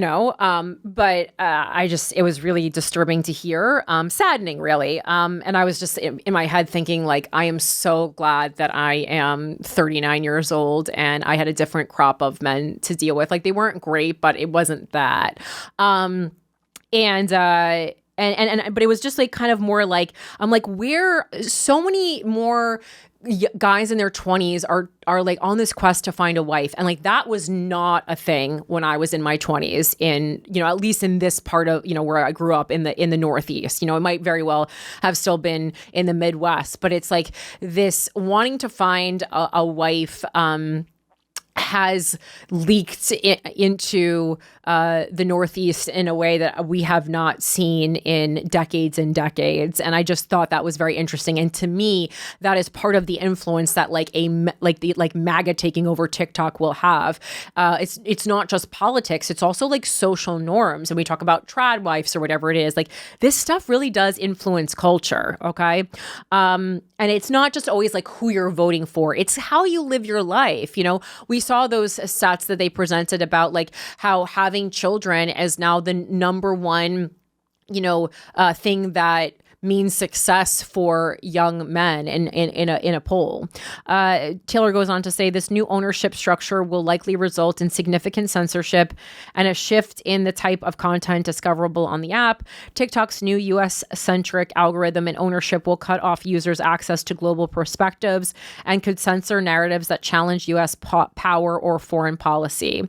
We could see even more restrictions on things like firsthand accounts of Palestinians in Gaza. The far right may also be able to leverage the app's new MAGA-friendly policies to mint a new generation of right-wing media stars. And I definitely think that we're going to see that because we've seen so much success with that already. The article from the Washington Post says how Vance helped Trump get his TikTok deal despite political risks. The creation of a U.S. spinoff, which has raised questions about censorship and favor for allies, will almost certainly be touted by Vance as a top achievement. The White House was, and this is from this morning, this article, so September 28th. The White House was nearing the finish line on a long-awaited deal to permit TikTok to continue operating in the United States, but in meetings with American trade negotiators in Madrid earlier this month, Chinese officials suddenly began slow-walking the process. So Vice President J.D. Vance stepped in to offer advice. On a September 14th conference call with Vance and President Donald Trump in Washington, and Treasury Secretary Scott Bessent and Trade Representative Jamieson Greer on the line from Madrid, the Vice President suggested taking a hard line with the Chinese. Tell them the United States would let TikTok go dark for 170 million American users if an agreement wasn't reached that day. The president agreed, according to two people with knowledge of the call, who spoke on the condition of anonymity because they were not authorized to discuss it publicly. The next day, Bessent and Greer left the meeting at the Foreign Ministry office in Madrid with a deal. The episode marked a key moment in the sensitive negotiations, one of several highlighting how Vance, a former Silicon Valley venture capitalist, sought to guide the complicated congressionally mandated sale of the hugely popular video app to American owners. Trump assigned the job to the vice president shortly after they took office, and on Thursday, Vance finally sealed the deal, an achievement he almost certainly will tout if he goes on to seek the presidency in 2028. Already, the White House is giving him credit on TikTok. But with bragging rights comes uncertainties and some political risk as the deal unfolds. Key details about how the business will be structured remain unclear, and the arrangement has not entirely quelled concern among China hawks about the security of American data. Under the deal, ByteDance will still hold a stake and retain ownership of its recommendation algorithm, despite the Chinese company's control of the software being one of the central concerns that prompted the TikTok spinoff effort. Meanwhile, the sale provides ownership stakes in the new TikTok entity for some investors who are politically aligned with Trump and Vance, drawing charges of crony capitalism from critics while raising broader concerns about the potential for censorship on an app that has emerged as an increasingly important political tool. The Trump administration has brushed off those concerns, and Vance has thrown himself into taking a victory lap. His team plans to brief Republicans on Capitol Hill in the coming weeks on how the deal will work. On Thursday, as Vance stood at Trump's side in the Oval Office for the signing of an executive order advancing the deal, Trump praised his vice president. He was very much involved in charge of it, Trump declared. Although the sale has been some 6 years in the making, Trump promised on the campaign trail last year that he would keep TikTok available for U.S. users while also addressing national security concerns. The vice president eagerly picked up the mantle, positioning himself to receive credit for closing a deal that Trump wanted and forging bonds with investors and the TikTok using public that could prove useful as he prepares for a possible presidential run. VP worked the phones with CEOs. This article is based on interviews with nearly a dozen people involved in negotiations across the Trump administration. And the private sector, most of whom spoke on the condition of anonymity because they weren't authorized to discuss the process publicly. In those conversations, stakeholders described Vance and his delegates as bent on finding a solution with investors and ultimately the Chinese government, even as Trump's aggressive tariff plan in April abruptly halted the deal as it was on the verge of completion. For months, the U.S. and Chinese trade teams had held meetings without discussing the stalled TikTok deal. Vance wanted the matter to come up at the next round of negotiations between the two governments, a meeting with Bessent and Greer set for mid-September in Madrid. The vice president turned to David Perdue, Trump's ambassador to China, to persuade Chinese officials to allow TikTok on the agenda. Vance's hope was to finalize the TikTok sale even if a broad trade deal remained out of reach. Chinese officials agreed with the pitch, according to 4 people with knowledge of the deliberations.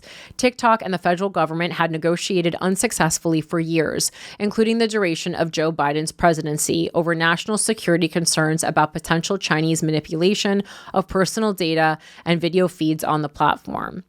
In the deal announced Thursday, an American version of TikTok will be spun off from parent company ByteDance with new leadership and ownership, including companies tied to some prominent Trump allies. Vance began working on a deal as soon as the job landed in his lap, meeting with TikTok CEO Xu Zhiqiu in the vice president's West Wing office in February. And around the same time that Attorney General Pam Bondi sent a letter to Apple and Google seeking to restore TikTok to their app stores, Vance got on the phone with Apple CEO Tim Cook and Google CEO Sundar Pichai, urging the same. Despite initial concerns over whether they would be in compliance with the law, the companies ultimately restored the app, a critical step to allowing TikTok to continue its U.S. operations as negotiations continued. From his West Wing office during the day, Vance fielded calls about the deal and took meetings with potential investors as well as leadership from Oracle, the tech giant that hosts U.S. TikTok data and reviews the app's code for potential security flaws. Oracle co-founder Larry Ellison, one of the world's richest men, is a longtime Trump supporter. Vance primarily communicated with Chu from TikTok, while Sean Cooksey, the vice president's counsel, worked directly with the general counsel for ByteDance, John Rogovin. In the evenings, Vance and then National Security Advisor Michael Waltz, who also had been tasked with solving the TikTok dilemma, convened in the vice president's office in the Eisenhower Executive Office building for after-hours brainstorming sessions with their staffs and senior members of the Treasury Department. The unusual negotiations have drawn some criticism. They featured the U.S. government, and more specifically the vice president, playing the role of corporate dealmaker in the forced spinoff of a private company. Some critics argue that the process flew in the face of the free market traditions American officials had long said gave the U.S. advantage over countries like China, where government interference in private enterprise is commonplace. Others questioned the administration's involvement in negotiations over a global platform for free expression. While the federal government has long played a role in ensuring that corporate arrangements satisfy national security concerns, such as control of arms manufacturers, such involvement has not typically involved such an enormous speech engine, said Anupam Chandra, a Georgetown law professor focused on the regulation of digital technology. Being able to select the buyers or approve the set of buyers gives the administration the power to select the companies who get the benefits of owning this prized asset, Chandra said. On Thursday, Trump joked that if he could, he would make content on TikTok 100% MAGA related, before saying that would not happen and that every group, every philosophy, every policy will be treated very fairly. Trump has touted the fact that the app will now be owned by American investors, but MGX, the United Arab Emirates state-backed investment firm with ties to the Trump family's crypto ventures, will also have a stake. In addition, the new venture's announced value of $14 billion is lower than analysts expected, raising questions about whether the White House allowed a sweetheart deal for Trump allies. The White House did not respond to questions about the investors' political ties to Trump, potential censorship on the app, or the lower than expected valuation of the new TikTok. Beijing could still find a reason to rescind its support for any deal during an upcoming regulatory review phase, and the Chinese Foreign Ministry has offered no specific comment on the deal since Trump signed the order. It's still unclear to what level American negotiators made offers or compromises to win Chinese support for a TikTok deal. The TikTok of evolution of Trump and Vance. In his first term, Trump had unsuccessfully tried to force the Chinese company to sell TikTok. And in 2024, the Biden White House helped push a bipartisan bill through Congress requiring ByteDance to sell off TikTok and prohibiting U.S. app stores from offering it for download. The bill set a deadline of January 19th for sale. Throughout that year, however, Trump's campaign had mobilized an active presence on the platform, including hiring a Gen Z social media strategist to record content just for the app. By the end of his campaign, Trump had come to believe in the power of the video app to reach younger voters. He also began to campaign on saving it. So when he took office on January 20th, the day after the deadline for TikTok to sell, Trump signed the first of several executive orders commanding his administration not to enforce it and allowing the app to stay online. at least until a new deadline of April 6th. The vice president seemed to Trump a logical pick to lead the TikTok portfolio. He had worked in venture capital for roughly 5 years, embedding himself within Silicon Valley and the small but influential group of conservatives there. But Vance had not joined TikTok until August 2024, when he was featured in a campaign-style video alongside the Nelk Boys, who are huge if you don't know who they are online, a group of prank bro influencers Trump had hosted in 2020 on Air Force One. Just to put it into perspective, I know who the Nelk Boys are, but only because a couple years ago, Ryan Long had to explain it to me and told me, I can't believe you don't know who the Nelk Boys are. They're the guys who, people know them. No, but I'm saying if you're not chronically online, you probably don't. They just got dragged because they had Bibi Netanyahu on for an interview and tossed him nothing but softballs for 90 minutes and then got obliterated for it online. Good. At the time, Vance was mostly known on TikTok as the subject of viral jokes. Videos of people dancing to a remix of Vance calling himself a Never Trump guy years ago garnered millions of views, and Vance was not widely seen as a savvy user of the app. Tariffs stalled the deal. In late March, a week before the April 6th deadline, Vance met with Trump in the Oval Office to present multiple options for how to move forward with the deal. With Commerce Secretary Howard Lutnick joining him, Vance, tasked with updating the president on the negotiations, now made the case for which deal structure Trump should approve. Trump took the recommendation. The arrangement that Trump approved and that the administration was close to finalizing then in the spring is largely the same as the one today, said an investor close to ByteDance who spoke on the condition of anonymity because they were not authorized to speak publicly.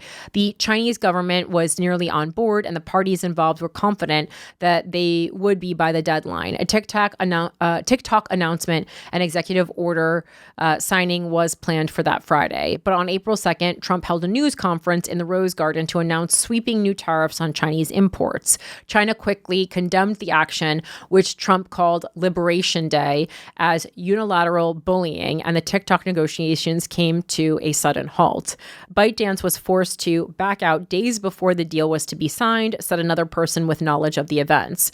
Due to the increasingly hostile trade dynamic, the investor close to ByteDance described being deflated as it fell through.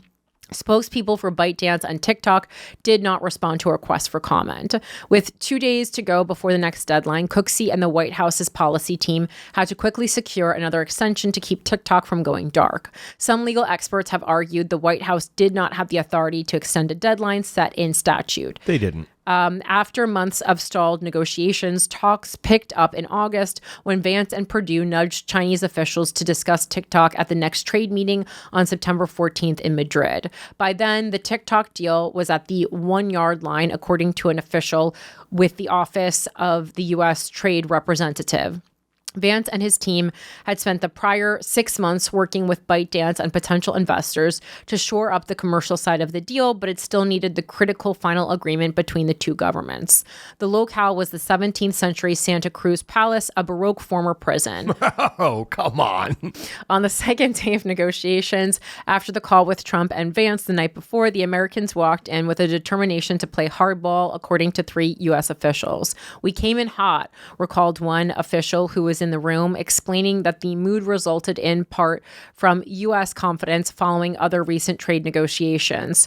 Kush Desai, a White House spokesman, said Vance and his staff played an instrumental role in achieving the TikTok deal. Trump tapped Vance as his running mate for a reason, and the TikTok deal cements the foresight of that decision. So just some backstory there. All eyes on Oracle, all eyes on surveillance. And I think more everyday interesting is Trump being able to use TikTok, or the Trump administration being able to use TikTok as their own personal propaganda machine, is number one, giving China, number two, giving Hitler's Germany, and number three, probably will work. Not only that, though, I mean, the concerns that were brought up inside the article, where it's like the government is directly influencing who can and can't even put in a bid for this technology. It's like, it's almost like you've now hit an inflection point where American values mean nothing, and you've decided as the president that these guys running authoritarian governments, i.e. China, North Korea, Russia, they have the right idea, time to clamp down. And it seems like, though, this does not seem like a hardline right thing. It feels like this is a coordinated effort between both sides to consolidate more and more power in the federal government. Well, so with because of surveillance, you're saying like the Democrats are also involved? Like, so the Trump party has surveillance. The last Biden administration has the weaponization of the Justice Department. The first Trump administration, any number of overreaches.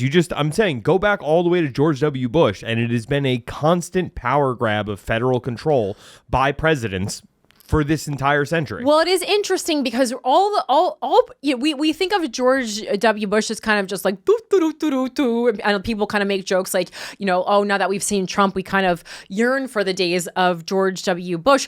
But it does seem recently, in a lot of the articles and a lot of the things that we've read, is like, all these problems kind of do stem back to starting during George W. Bush's administration. It's almost like Hunter S. Thompson nailed it. But what did he say? But it's also during George W. But it's also do all these things, do all roads lead back to 9/11, which is obviously what happened during George W. Bush's administration, possibly the worst administration for it to happen during.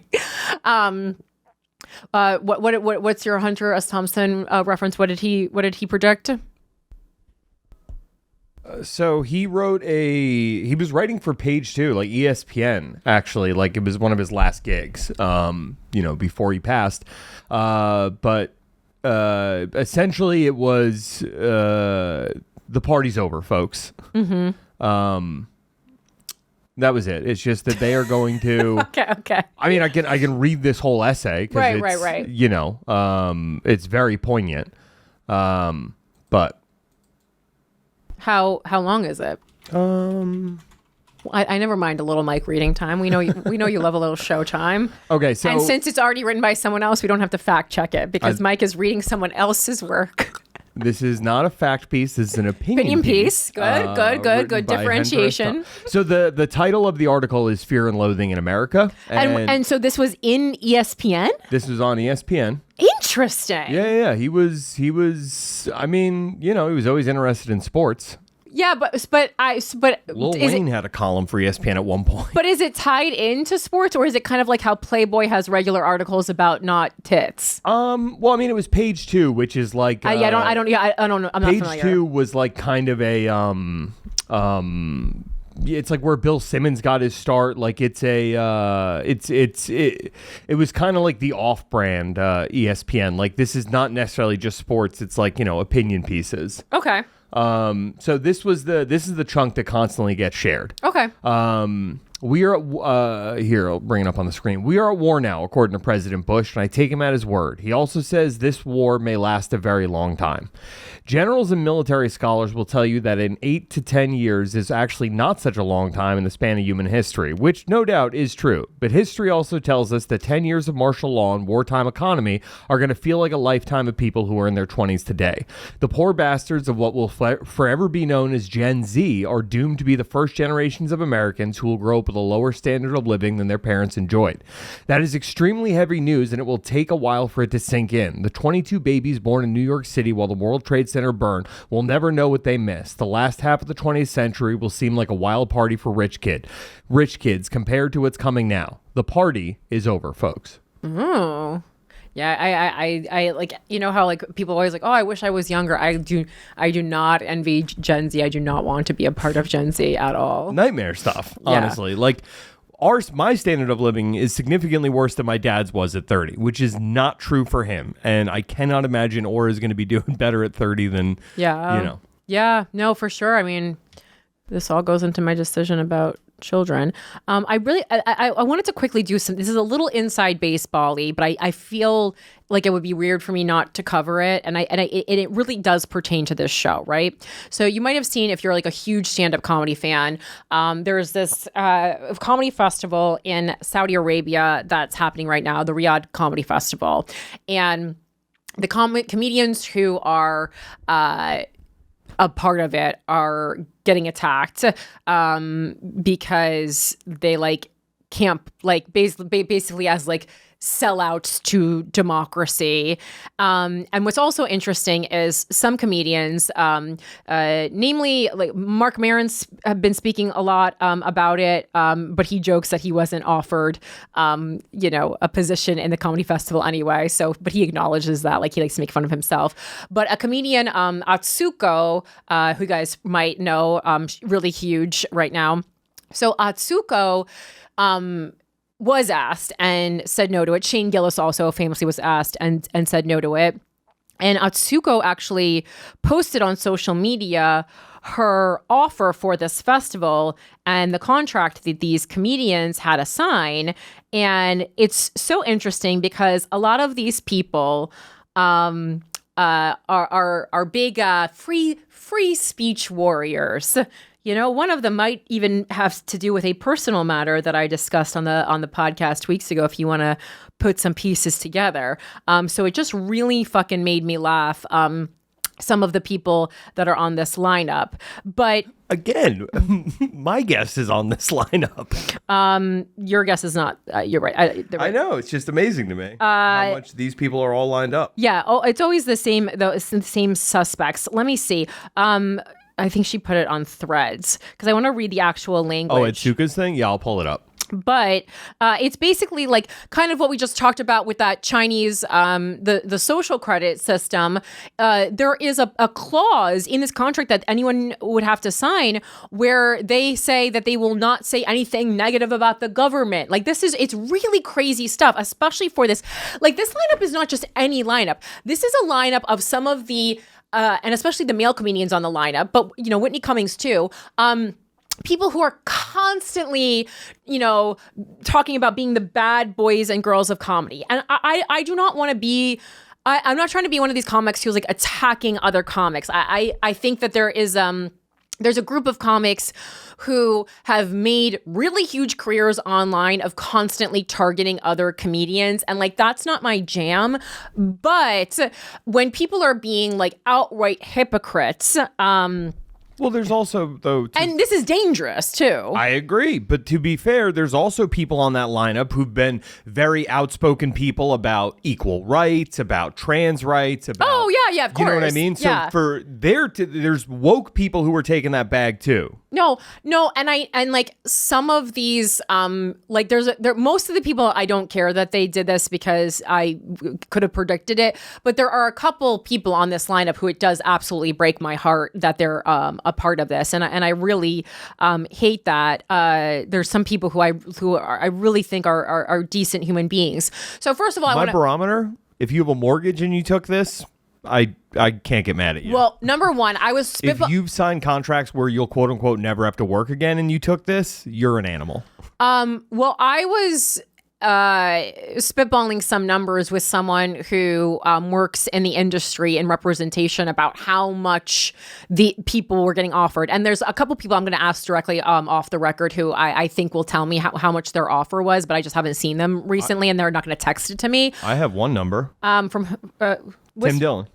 And he said no? No, he said yes. He was offered $250. He countered with $5. They said $375 and we'll send you a jet. And he said, okay. And he talked about this publicly? He then went on his podcast and talked about how it's great that Saudi Arabia has slaves because he's all for it now that he's taken the bag from them. They got wind of it and said, dog, no, you're fired. Oh, because I was going to say, I didn't see him on the lineup. Oh, okay. Interesting. And that's very interesting. That's what he was offered because I knew it had to be over $100,000. Like minimum had to be $100,000. Obviously, there are people on this lineup like Chappelle, who I'm guessing it had to be $1 million for him to say yes, if not more. And then there are people like Mark Normand and Sam Morril, where I'm just like, I don't like there.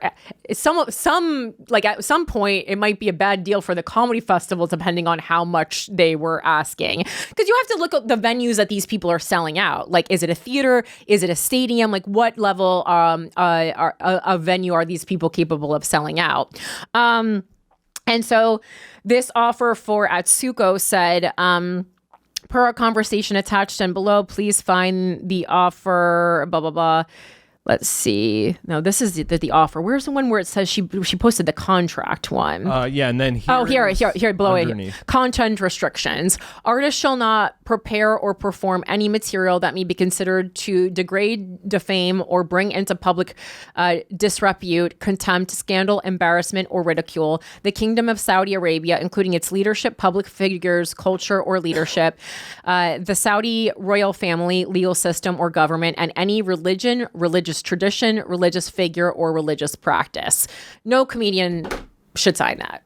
No comedian. I mean, this reminds me of way smaller things I've made way bigger stinks about as far as signing censorship things. I was trying to think, what was it? I forgot what it was like. I think it was it Galore magazine that I had the big fucking fight with and canceled or whatever, and then it was like that was the first time Ari Shaffir noticed me because he saw me making a big stink about free speech online when I was a baby comic. And Birbiglia turned it down. Oh well, good for him. Good for Birbiglia. Yeah. And I'm not surprised that any of the comics who turned it down, like not surprised that Birbiglia turned it down, not surprised. I don't know Atsuko personally, not surprised that she turned it down though, from what I know of her. Not surprised that Shane Gillis turned it down. Shane Gillis, America first. So he doesn't want to travel. Oh yeah. Like it's not like he needs the money and he already has an insane travel schedule. Yeah, and then but I also like it's just also like not like it's also like not who he is. It's wildly off-brand. Yeah, it's not. He's American flag shorts, sunglasses, drinking a beer with Post Malone. Like that's Drinking who a he Bud is. Light. Yeah, drinking a Bud Light. But I think that going into that though, it's like once you sign that Bud Light contract, you should never need to take blood money. Ever again. Yeah, and I mean, I understand. Again, I'm sure this is life-changing money for a lot, for some of these comics, right? But like, okay, no one on this lineup is hurting for money. Let's just say that. Okay, so NPR.org, Mark Maron, Human Rights Watch got involved, and others slammed Saudi Comedy Festival. Saudi Arabia is not known as a center for comedy, but through October 9th, they're there now.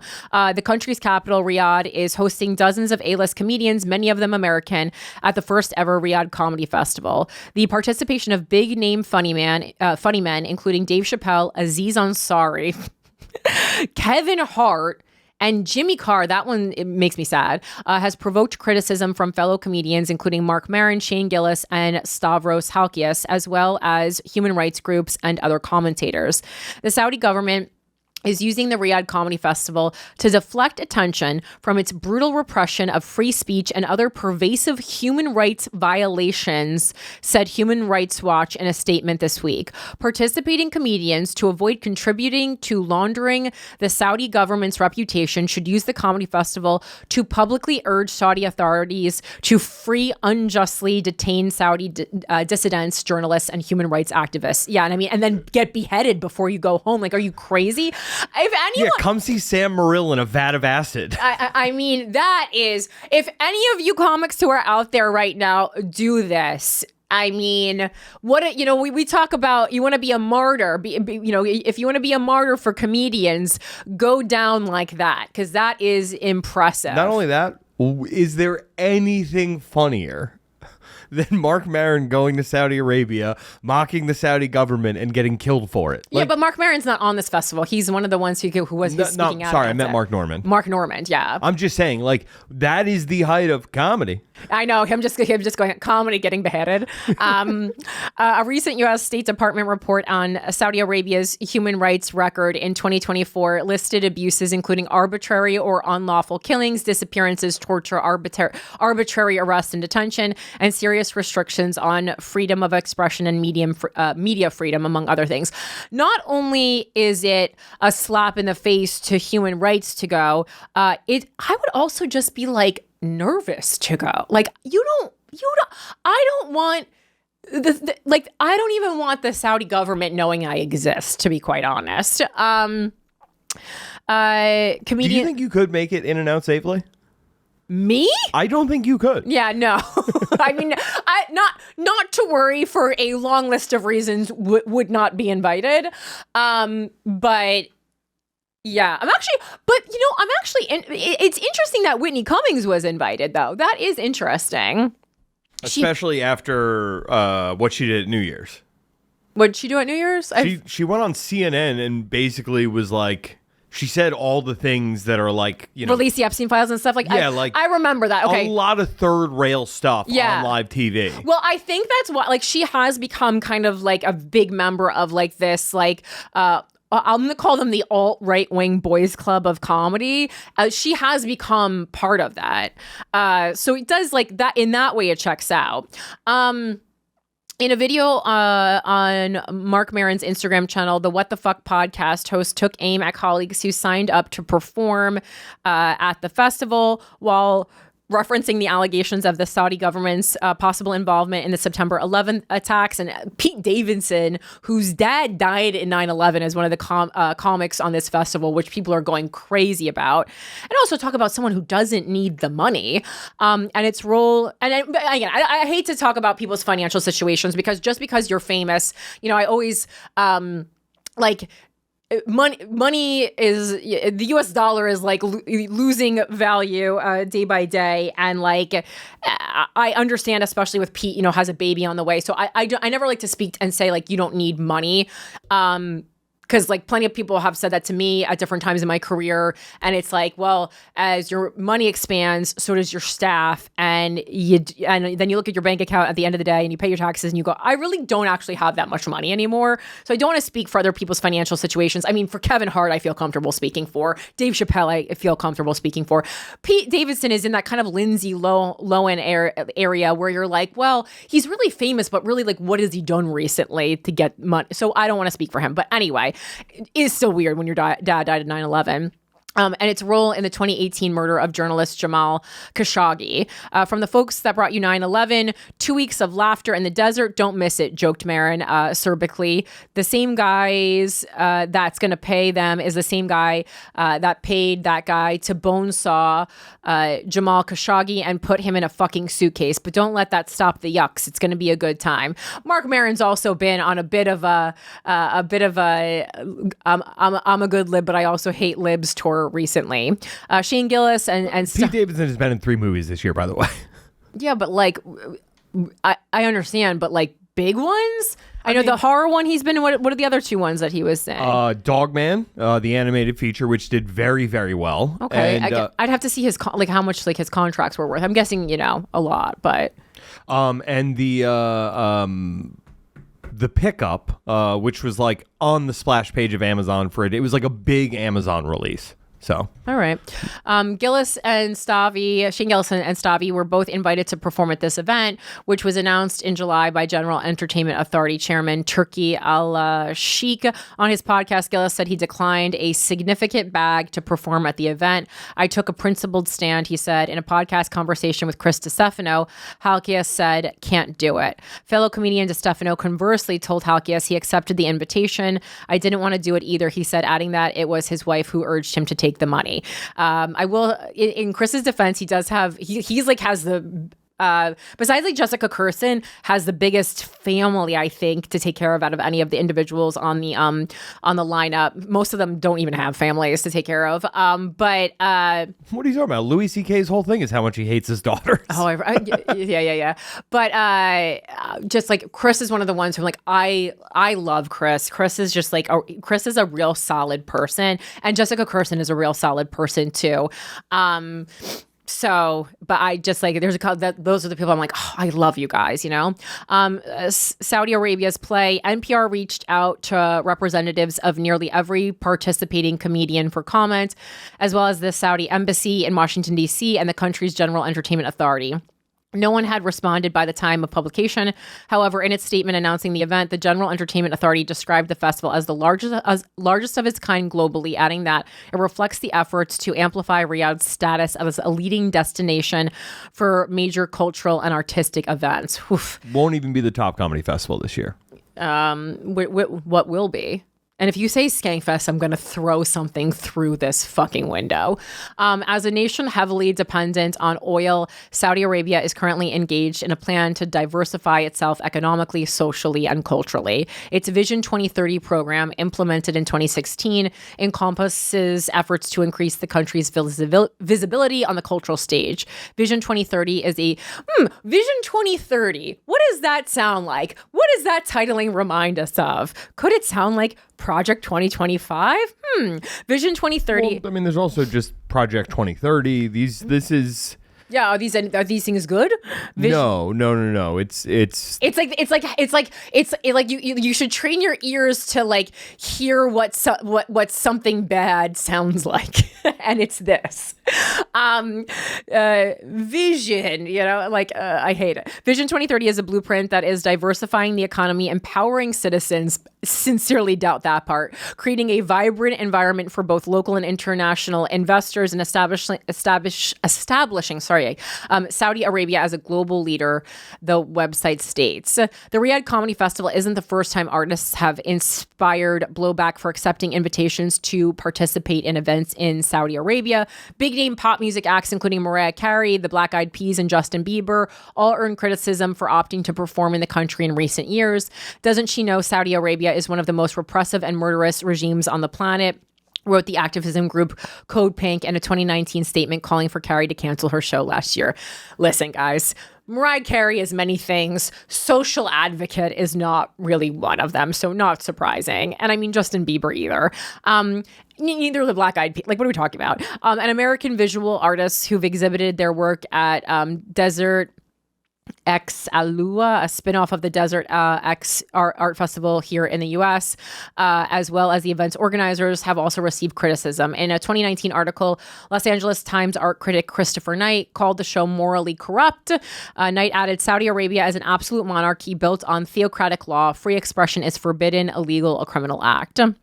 Comedian Tim Dillon, here you go, said on his podcast last month that he signed up for the financial reasons. He said he has been, and this is like aligned, like that's the good thing about creating a public persona that is as heinous as Tim Dillon's, is that it really leaves you open to do anything you want. And that my friends is smart thinking. Again, off record, a very bad person in comedy, who I've been friends with sometimes, but not anymore, has told me that my biggest mistake in comedy was trying to be a good person. And I knew 10 years ago he was right, and he remains right. I remember him on the couch at Ralph's house there because he was like Tim Dillon. Yeah. He was harder for cash and wanted to get his ad money in like in advance from Ralph. Right. And he's, sitting there like eating McDonald's, and he looked me and Alex in the eye and said, the moment I get an opportunity that is better than what I'm getting here, I will leave all of you behind in an instant. Yeah. And he wasn't lying. And everyone laughed, I'm sure. No. I said, I'm 100% sure you're telling the truth. No, I thought they laughed. No. I not that you didn't think he was true, but like laughed because we're like, oh, that's funny that you're going to betray us and we all know That's funny that you're being this open and honest about it. Yeah, no, I will say Tim Dillon, no one at all is surprised on Tim Dillon's behavior. He's always been on record that he is a money-hungry, right-wing person. And so that's the one thing you can say. He's always been open that he is like a piece of shit. I don't think right wing is necessarily he's a self-described Republican. Yeah, but he always has been, and the years before it was cool to be a Republican. Yeah, but I mean, I think that was more grounded in a like free speech, it was grounded in money and always has been. Tim Dillon's entire existence is grounded in money and status. No, I mean his entire existence is based on a Facebook post he made about the importance of free speech that Joe Rogan saw and then invited him on Joe Rogan's show, and that blew up his career. Okay, well, that might be how he got there, but who he is and what he cares about in his heart, I'm talking about. He cares about money more than free speech. I assure you. Yeah. He said he has been offered a large sum of money, $375,000 for one performance, and said that and also like knowing what Tim Dillon makes, like that's just, I don't know that's enough. And said that other comedians had been offered as much as $1.6 million. He told his detractors to get over it. Adding, so what if they have slaves? They're paying me enough to look the other way. But in an episode of the Tim Dillon podcast last week, the comedian announced he'd been removed from the lineup for the comments he made about the country's record on slavery. NPR reached out to Saudi's General Entertainment Authority for verification, but it has not heard back yet. I addressed it in a funny way and they fired me, Dillon said on the podcast. I certainly wasn't going to show up in your country and insult the people that are paying me the money. Poor Tim Dillon. All right. Well, but I mean, that... to be fair, that is a principled free speech stand to be like, yes, I'm going to this country that has slaves, and it's a good thing they have slaves. And let me explain to you why. And clearly making like a very, like mocking, with a very mocking tone. No, I love that praising what they're doing. No, that's not the problem that I have. That is funny, and that's very Tim Dillon, and good for him for saying that, because it was a crazy thing to say with that much money on the table if he already doesn't care about morality. My thing is, like, I think he genuinely is upset that he lost that bag. That's the part that's making me laugh. All right, so we're gonna close today. Well, James Comey got just some quick updates for things that we've been tracking. James Comey has officially been indicted, so that's important to know that. Trump is like probably putting tariffs on a bunch of drugs.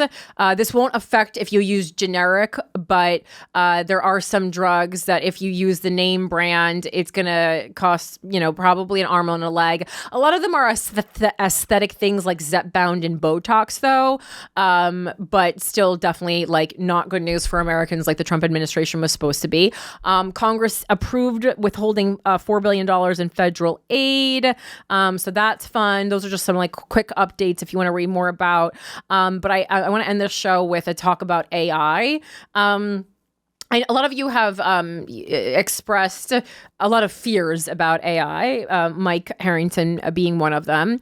And so there's this huge Subway ad, like Subway ad promotion. I don't even know what I'm trying to say, for this thing called Friend. They spent $1 million on Subway ads, and they are defaced everywhere. And this was just on my mind as I was running around New York City doing all my shows last night, because I was in the subway like so many times going from comedy club to comedy club, and they're all defaced, especially like in the West 4th Street station. And it's, with messaging from people saying like AI is not your friend, human connection is vital, all this stuff. And it was just making me laugh. So I wanted to go home and read a little bit more about what this Friend was. Because like I said, I have tested out ChatGPT for both how it would answer like questions that you would normally ask a therapist. I haven't used it like as a friend, but I've had enough conversations with it that like it, I can understand. And as you guys know, I had an AI boyfriend for the experiment that we did on Guys We Fucked, and I found that extremely satisfying. But again, not as a replacement for human connection. I used it. And I think this is a great way to use it if you trust yourself enough to not get addicted to it, I suppose. And if you're doing the work on yourself, that you are actually someone who is trying to still interact with humans. And also, like, I feel like I'm not a good experiment, a person for this to be experimented on, because I am someone who part of my job is communicating with the public and having social interactions. So if anything, like I need a respite from that. So that makes sense why, the AI boyfriend was appealing to me. But what, as I explained on Guys We Fucked, it just in a time when I wasn't seriously dating anyone, it stopped me from texting people that I shouldn't be texting, really. Like the kind of person that you're gonna like text like on a Friday night just because you want like you just like want someone to like flirt or chat with, and it's going to completely like it's not worth the cost of admission, right? As Dan Savage would say. And then in that time, but then as soon as I met someone who I actually had a really deep connection with, I haven't even opened the app since, right? So, I explained on Guys We Fucked that I think it could be a good tool specifically for women to stop themselves from texting trash guys. But like, yeah, if you don't have any friends and you don't have any social interaction, this is not good. And again, for weeks I wasn't seeing my therapist. I was like, let me ask it some questions, like therapy type questions. And I gotta be honest, ChatGPT gave extraordinary answers. It gave extraordinary answers. And I was so impressed with the level of answers it gave, you know? I know people are worried about like AI taking their jobs, but I gotta say a lot of therapists need to be just better at doing their jobs because some of you are really fucking phoning it in. And I like there was such a surge in people becoming therapists during the pandemic because it was such needed, and it is. And a good therapist, there's no replacement for that. A good therapist. But all I'm saying is I think just there's a lot of people who are therapists who shouldn't be therapists. All right. So AI startup Friend spent more than $1 million on all of those subway ads. If you've been in the New York City subway recently, you've probably seen stark white ads promoting a wearable AI device called Friend. CEO Avi Schiffman told Adweek that the company spent more than $1 million on a campaign with more than 11,000 cards on subway cars, 1,000 platform posters, and 130 urban panels. Some stations, like West 4th Street, are completely dominated by Friend ads. And I'm sure they chose New York City because they go, okay, what's the loneliest city? I actually don't think New York City is the loneliest city. I think that's like people have the wrong read on New York City. I actually think there is, depending on especially what neighborhood you live on, a great sense of community here, but that's an argument for another day. This is the world's first major AI campaign, Schiffman said. There have been other AI ads of questionable effectiveness, but perhaps not a print campaign of this scale. He described it as a huge gamble, adding, I don't have much money left. Friend's $129 device has been controversial, with Wired writers recently criticizing its constant surveillance and declaring, I hate my friend. Similarly, some Friend ads have been vandalized with messaging calling it surveillance capitalism and urging spectators to get real friends. Almost every ad I've seen has been defaced. Schiffman said he's well aware that people in New York hate AI, probably more than anywhere else in the country. So he deliberately bought ads with lots of white spaces so that they would socially comment on the topic. Okay, so we're doing exactly what he wanted us to do. Apparently. And so that's a very short article. There wasn't a lot of long articles about that, but then I found this companion piece for this about AI in general, since a lot of you have been, talking about your fears with AI. Now, environmental issue, that's a separate thing. Environmental, I think like we can all agree, like this is bad and we need to find a way to fix it. But this is, like just as it's anything, it's not individuals' use of AI. It's these large companies using AI that their footprint is going to be drastic. And then, there was also the AI actress who has been circulating online recently that apparently talent agents are obsessed with. What's her name? Tilly Norwood, I guess. This is just in the past 24 hours, Tilly Norwood could shockingly become the first AI actress to get a Hollywood agent. Okay. So that's pretty crazy. And that's certainly not good news for performers, but here we are. So this article is older, but it's from the fall of 2023 from the Virginia Tech Engineer, the .edu. I wanted to go something deeper than just regular news source. I wanted to go to people who are working and studying this. So it says the AI, the good, the bad, and the scary. Again, it's a couple years old, but I think this is a good article discussing some of your fears. So there is no denying that artificial intelligence has changed our lives. However, some might argue that if it's for the better.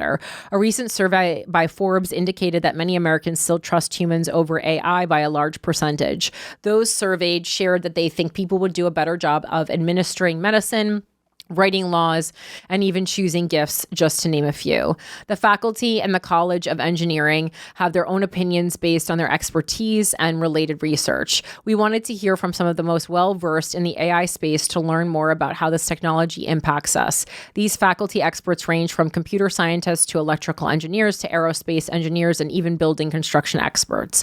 Here's what they have to say about AI, the good, the bad, and the potentially scary. Dylan Losey, assistant professor, mechanical engineer engineering, Losi explores the intersection of human-robot interaction by developing learning and control algorithms that create intelligent, proactive, and adaptable robots that are taught to personalize their behavior, adapt to human needs, and proactively help users achieve their goals. The good, he says, improved accessibility and quality of life. AI and robotics can open doors for people living with physical disabilities. We've seen the promise of assistive robot arms and mobile wheelchairs helping elderly adults regain independence. Autonomous vehicles increase mobility, and rehabilitation robots help children gain the ability to walk. The promise of this technology is a higher quality of life for everyday users. The bad, potential bias from incomplete data. AI is a powerful tool that can easily be misused. In general, AI and learning algorithms extrapolate from the data they are given. If the designers do not provide representative data, the resulting AI systems become biased and unfair. For example, if you train a human detection algorithm and only show the algorithm images of people with blonde hair, that system may fail to recognize a user with brown hair. Example, brown hair equals not a human. In practice, rushed applications of AI have resulted in systems with, and again, we've talked about this on the show a lot, with racial and gender biases. The bad of AI is a technology that does not treat all users the same. I would push back and say, oh, so it's better when humans do it. Look at modern medicine and how it has a bias against women because all the fucking studies were done on men. So, it's like if we think, it's like, why do you think, my thing is like, why does bias exist in AI? Because humans developed it and humans have bias and it leaked into there. Again, I'm not saying I'm not like, oh my God, like AI, over everything. Like I certainly don't feel that way, but I'm also just like, I've lived long enough that I don't, I feel like the people I see constantly living in fear of technology are 9 times out of 10 people who live their lives with complete fear and just refuse to move forward with the direction of the world. Okay, counterpoint. Yeah. Those same people, though, I guess how many people do you know that the internet has improved their life? Yeah, I think everyone, their lives have been improved and also ruined a little bit by the internet. I think there's positive and negative to everything. You wouldn't have a job if you didn't have if not for the internet. Your entire career is based on internet, Mike. Oh no, I'd actually have a useful skill in the world that I could apply to a trade. I mean, that's a lot of people, but I mean, like right now, like it exists online. So, would you rather be like fixing someone's shoes? Would that be a better life, you think? A cobbler? Yeah. Yeah. I genuinely think, you can still do that. Well, yeah, no. You can't, AI can't fix shoes. No, yet. I mean, you know what I mean? There's definitely a machine that can be built that can be powered with AI. I've been saying for years on this show we all need to learn a trade. That's something that I've been saying for a long time. We all need to learn a trade. I have no trade skills either. I'm just saying in general, I don't think if I could choose, would you rather live in a world that had it or didn't? I would say didn't. I think it has enabled us to mobilize both for good and for evil in a way. I think it's enabled us to see so many different areas of life and understand what life is for other people. Again, there's a lot of positive and negative to that. But I mean, all right. And then just like the access to information for me is the number one thing. Access to information on a level that, is incredible for those of us who I just love learning, It's nice. Don't get me wrong. And like being able to look anything up at the drop of the hat is dope. Yeah. But since the advent of the internet, what is it? Like 7 companies own everything now? All it's done is help consolidate corporate power and kill small business. I've felt the effects of that certainly with my baseball card store. So I hear you. And that was heartbreaking, not just aggravating, heartbreaking. But I also, in some ways, it's also helped me like create more community. Like, I joined a coven, something like I attend religious meetings now. There's no way, if I had to go in person, there's not a chance that I would go. There's not a chance. My therapy online, I wouldn't go if I had to go to another appointment. I'm just too busy. I don't have the time. And the fact that I can have these people basically show up to my home is a huge advantage to me. I can do more things and take care of myself in multiple ways. So, yeah, I mean, but I agree with you. I'm not saying it's all positive, but like anything, and I just think right now, like, we're seeing some really bad effects of it. But I think there's really great things too. The scary artificial intelligence is influencing our decision making. We are already facing the negative outcomes of AI. For example, take recommendation algorithms for streaming services. The types of shows you see are influenced by shows recommended to you by an artificial agent. More generally, and to that I say, Spotify, you got me, because you play songs I love.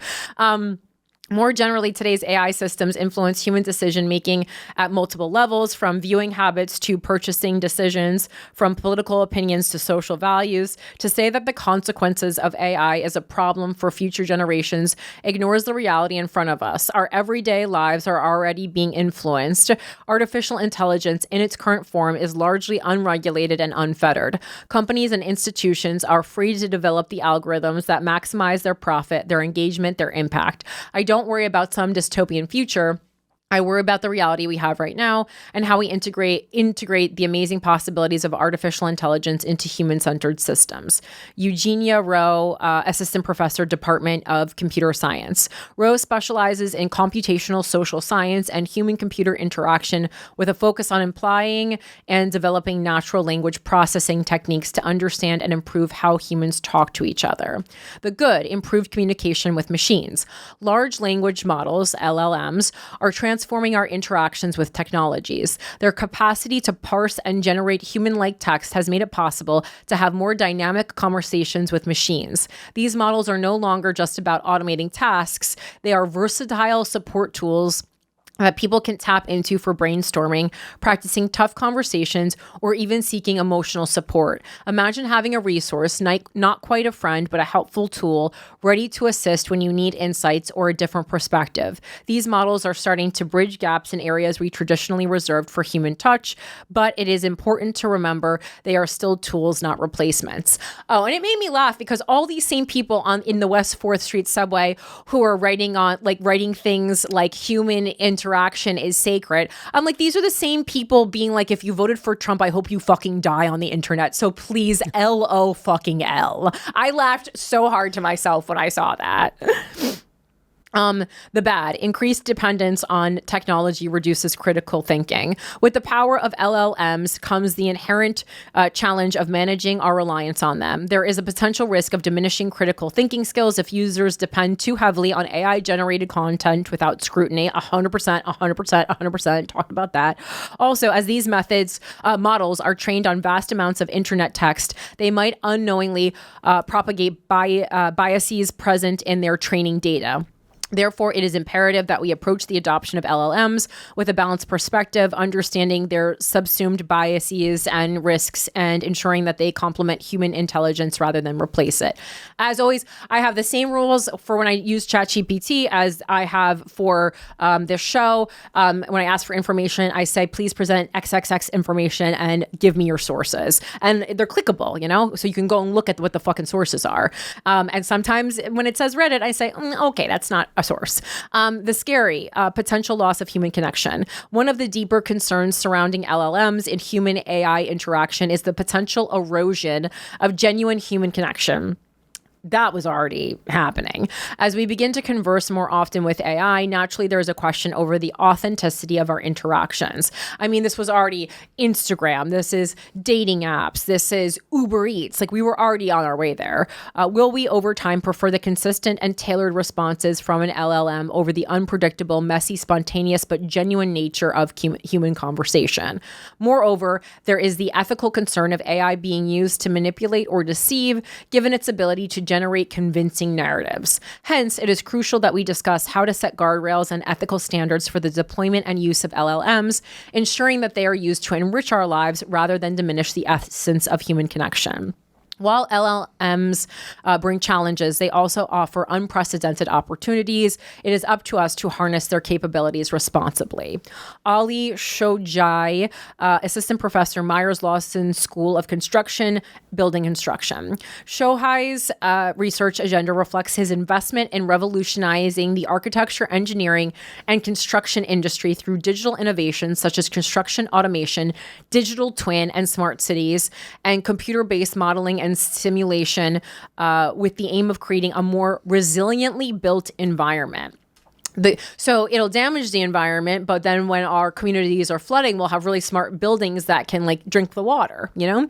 The good, revolutionizing the built environment. AI has provided advantages and benefits not seen before, from the optimization of construction processes and productivity to improving safety protocols and advancing sustainable practices. It can lead to more accurate forecasts of project costs and schedules, helping the industry be more productive and efficient. These technologies not only save time, but also potentially save lives by minimizing human error and ensuring a safer working environment. In addition, automating repetitive tasks in design, planning, and management with AI frees up human workers to focus on more complex and creative aspects. The bad, growing pains. The integration and adoption of AI in real-world settings can be complex and create unwanted outcomes as we pave our way forward. For example, the environmental impact and energy consumption of AI cannot be overlooked. Data privacy and security are also valid concerns with the increased use of AI and automation of sensitive information, said Shohai. As with any technology, AI risks being implemented as a buzzword or silver bullet solution by those without expertise, which can lead to poor results. It is necessary to ensure that as AI and automation systems evolve, that they do so sustainably and ethically. The scary, ethical considerations and workforce implications. With increased automation, people are nervous about job displacement. For instance, if drones and automated systems can oversee construction sites, or if AI-enhanced virtual reality can conduct site visits, what becomes of the human workforce traditionally involved in these tasks? While AI promises efficiency and precision, it's essential to consider the human element, the workers whose roles might become obsolete, said Shohai. As AI makes some tasks redundant, it also opens doors to new roles and opportunities, like expansion. When you think about it as expansion, I think it could be good. Just as AI might reduce the need for manual site inspections, it can also create demand for AI specialists, digital twin architects, and smart contract developers. It's not a question of if people will lose jobs, but how to train the workforce for the new roles created by AI that allows for new job security and growth. Very good point. Another concern Shohai sees is potential bias that's created by humans who program the systems. Yes. An AI predictive model trained only on data from projects delivered by large firms may poorly generalize to smaller contractors' projects. Therefore, ethics and inclusion in AI development and deployment are crucial. Waleed Saad, professor electrical and computer engineering. Saad is internationally recognized for his contributions to research on wireless communications, including 5G and 6G, artificial intelligence, AI, game theory, and machine learning. He is one of 12 inaugural faculty members at the Virginia Tech Innovation Campus and will serve as the next G Wireless faculty lead at the Alexandria location. The good, endless applications. Many of tomorrow's technologies, from 6G to drones, driverless cars, and the metaverse, require installing autonomous decision-making across millions of internet-connected devices. By default, such systems and environments are very complex to operate and rely on massive volumes of data that are too big to sift through. This makes it very difficult to deploy them in the real world and reap their broad societal benefits in terms of enabling smart cities and accelerating automation across multiple industries. Fortunately, AI-endowed services can parse through billions of data points in a few milliseconds, a task that would otherwise require decades for a human operator to perform. This then has the potential to create real-time control at scale while enabling automation in the wild, said Saad. AI also paves the way towards unimaginable applications that can better our day-to-day life by enhancing the way in which we communicate, conduct business, and navigate the world. Sectors that can benefit from automation range from from transportation to healthcare, telecommunications, agriculture, production, and even entertainment. Technologies that we take for granted now, like home assistants, recommendation systems, example, those we see in YouTube or Netflix, or robotics, could not have been possible without AI, and we will continue to see them evolve further as the power of AI improves. The bad, a large carbon footprint. Again, multiple people agreeing. Unfortunately, AI might have its own carbon footprint and negative environmental impact because it relies heavily on computing at data centers. Those data centers consume a large amount of electricity and also require a significant amount of water for cooling purposes. Therefore, we are faced with an important challenge of designing green, sustainable AI algorithms that can work with minimal environmental impact. It's important for us to start quantifying this impact and to start thinking of solutions like new algorithms that can slash the electricity bill of AI and tame its environmental impact.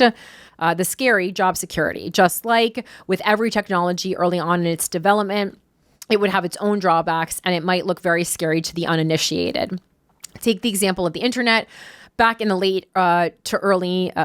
early to late 90s, many consumers were probably wary of buying a home appliance or even a book from a website, a technology that could have looked like science fiction to the average American at the time. Today, the vast majority of our purchases are done online. This includes critical decisions like buying a new home or a new car. I foresee a similar trend with AI. It sounds a bit scary to start relying on a piece of software to make decisions on our behalf, such as driving our car or performing a medical diagnosis.